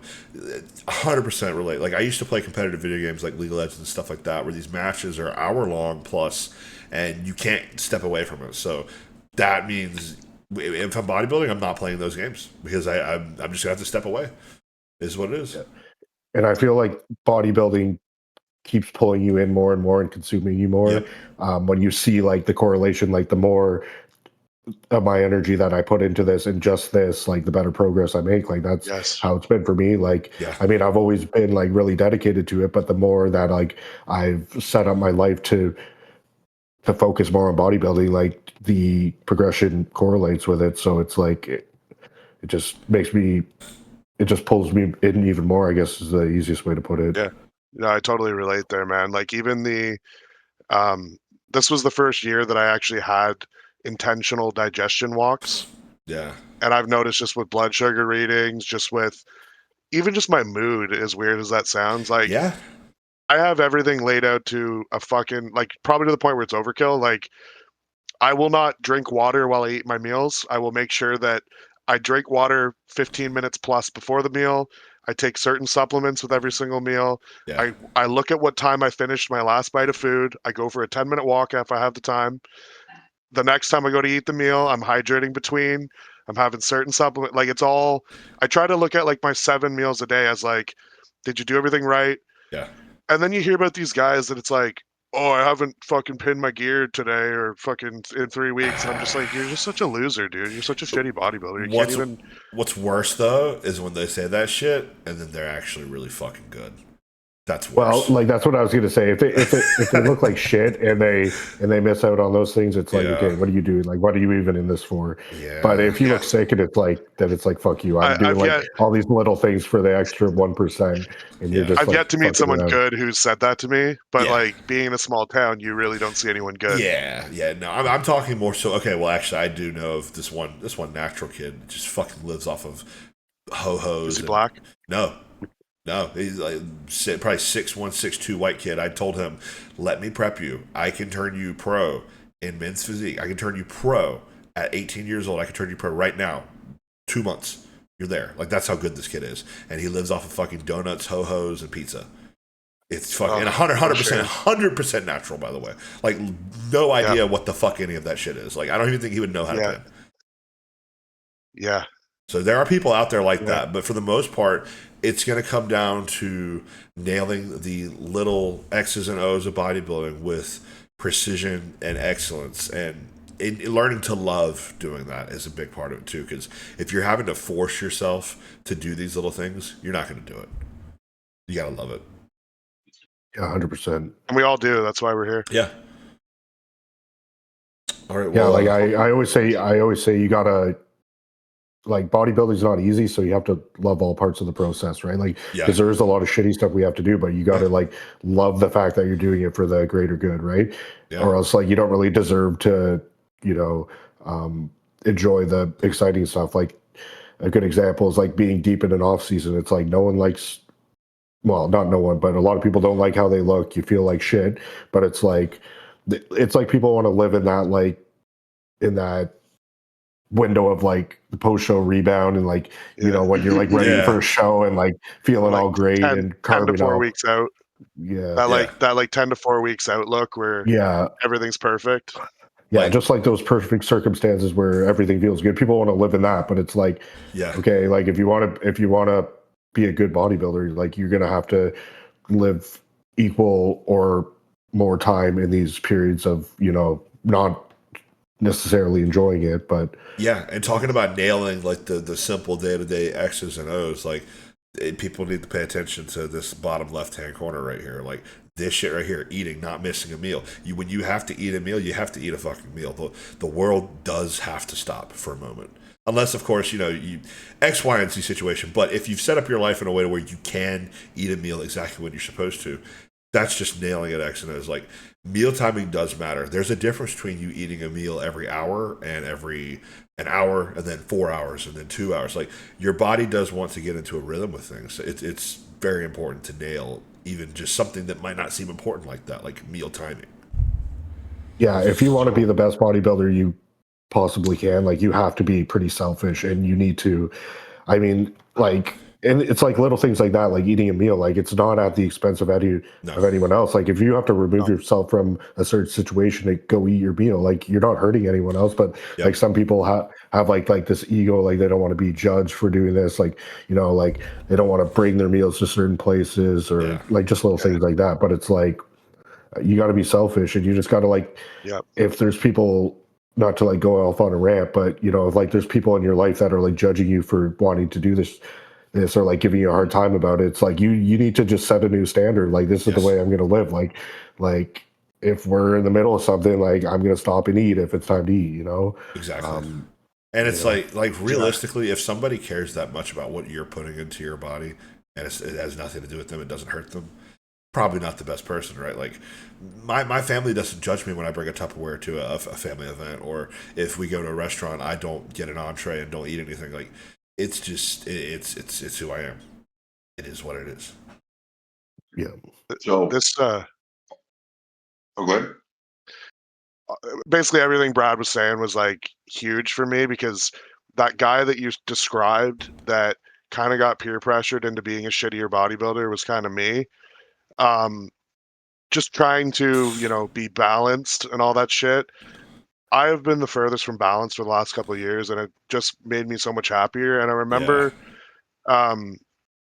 someone saying that the best way to sort of get through that social boundary is to draw the line early. And if someone offers you a slice of pizza and 9 times out of 10 you say no, but on that one time you say yes, they know that they can push it with you and that eventually you'll cave. Whereas if you it's just like the talking to people at the gym. If you know that you're never going to talk to anyone at the gym between your sets, they know that they can never kind of sway you from that. Anyway, I know I'm going off on sort of a tangent, but Brad kind of like really sparked something with me there that That's good.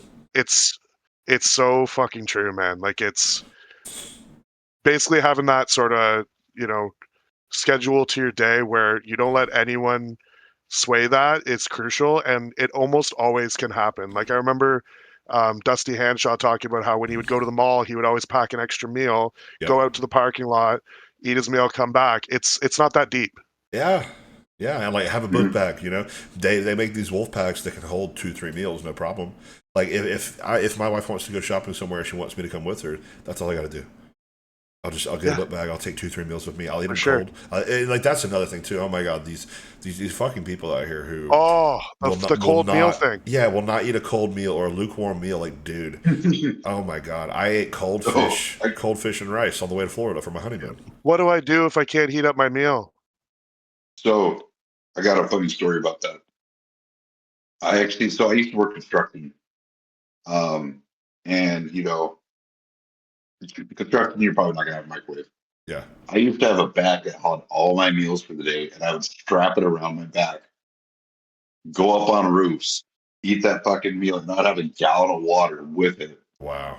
So no matter what, I would have my meals. But here's the thing: I was living with this one dude, and he was such a pussy about bodybuilding that he was like, "Well, they didn't have a microwave at work today, so I just had pizza." Because they brought pizza. Oh my fucking god! And this dude, he would throw away his food. He's like, I just can't finish it. Like this oatmeal's too much. Like 100 grams of oatmeal, dude. And I would just be like, dude, I'm fucking eating tilapia. That like fucking the little coating that it gets on it, The the little fat. oil, The fat. yeah, the Yeah, fat. Yeah, Gelatin, I Gel. man. It's fucking choke gel. that down. No, the sludge, more like, is what it tastes like. Yeah. And how do I you? like that. I like that when I'm hungry. I would tell him it's actually pretty nice when you're super hungry. Oh yeah. But I was trying to tell my bosses, I was like, listen, I don't have to leave the construction site. I have my meals right here. But you got to give me about 3 minutes to choke this food down so that I can eat every 2 to 3 hours. Now, granted, sometimes things come in the way and you might have to push a meal back a little bit. A little bit. That's going to happen. But yeah, like you were saying, you shouldn't have these stints of like you're eating an hour and a half here and then 4 hours and then maybe 3 hours and then maybe you'll go a whole day without eating. Oh yeah. Like there should not, as a bodybuilder, unless there's a serious emergency, there should never be a 5-hour gap in you eating food. And I heard. Another thing is never ever let family members or friends make you feel bad about bringing your fucking food with you. Yep. And if they have something bad to say, just be like, this is for me. This has nothing to do with you, and this does not affect you one bit. Yes. So live your life on your terms and be like, this is what I want to do. Yes. I don't judge you for what you want to do. That being said, though, how we carry ourselves in that way oftentimes will affect how they respond. Now, I've in the past, like recently, this past holiday season, I was perfect with it. Like you couldn't have told, like attitude wise, there's nothing different about me. It was just a regular day. But let's say in the past when I was much more immature, 21 years old, something like that. If I had to miss out on a holiday meal for whatever reason, you probably would have known it. I would have probably had a really bad attitude about it, and that's going to make people, which is one of the reasons I purposely never dieted during the holidays coming up, because I knew I wasn't mature enough for it back then. But if you are an asshole about it, like if everybody there knows that you're meal prepping, not because they see you doing it, but they can just tell by your attitude how you're carrying yourself, that's a different story. We don't want to do that. Yeah. We don't want to make others People around that us brag suffer. about it. Yeah, we don't want to make others around us suffer for a choice that we're making. But if they're being dicks about it, I understand where you're coming from. If you're fat and you're trying to eat on a meal plan, Yeah. like where you're like, you can't have that family dinner, but you're 30% body fat. Oh yeah. Well, and here's the thing too. And you don't have to enjoy other people's time. You don't have to spend time with each other and be based around food. Exactly. So me and my wife, we have our free meals, but we make all of it at home. Yeah. Because we can control what goes into it. I won't eat at a family get together unless I know that those ingredients are solid and we are bringing food ourselves. Yeah. Because I generally won't eat what everyone else made because I don't trust what they put into it. Dude, I just can't do it. I don't want to feel digestion. like shit. Yes. Feeling like shit. That's 100%. the thing is I don't. Anytime we have our free meals, I feel fucking great the next day. I feel great after I eat it, but I can't go out to restaurants and feel okay. Yeah. I'll feel like crap the next day. My stomach's shot. Maybe even the day after, my stomach is shot.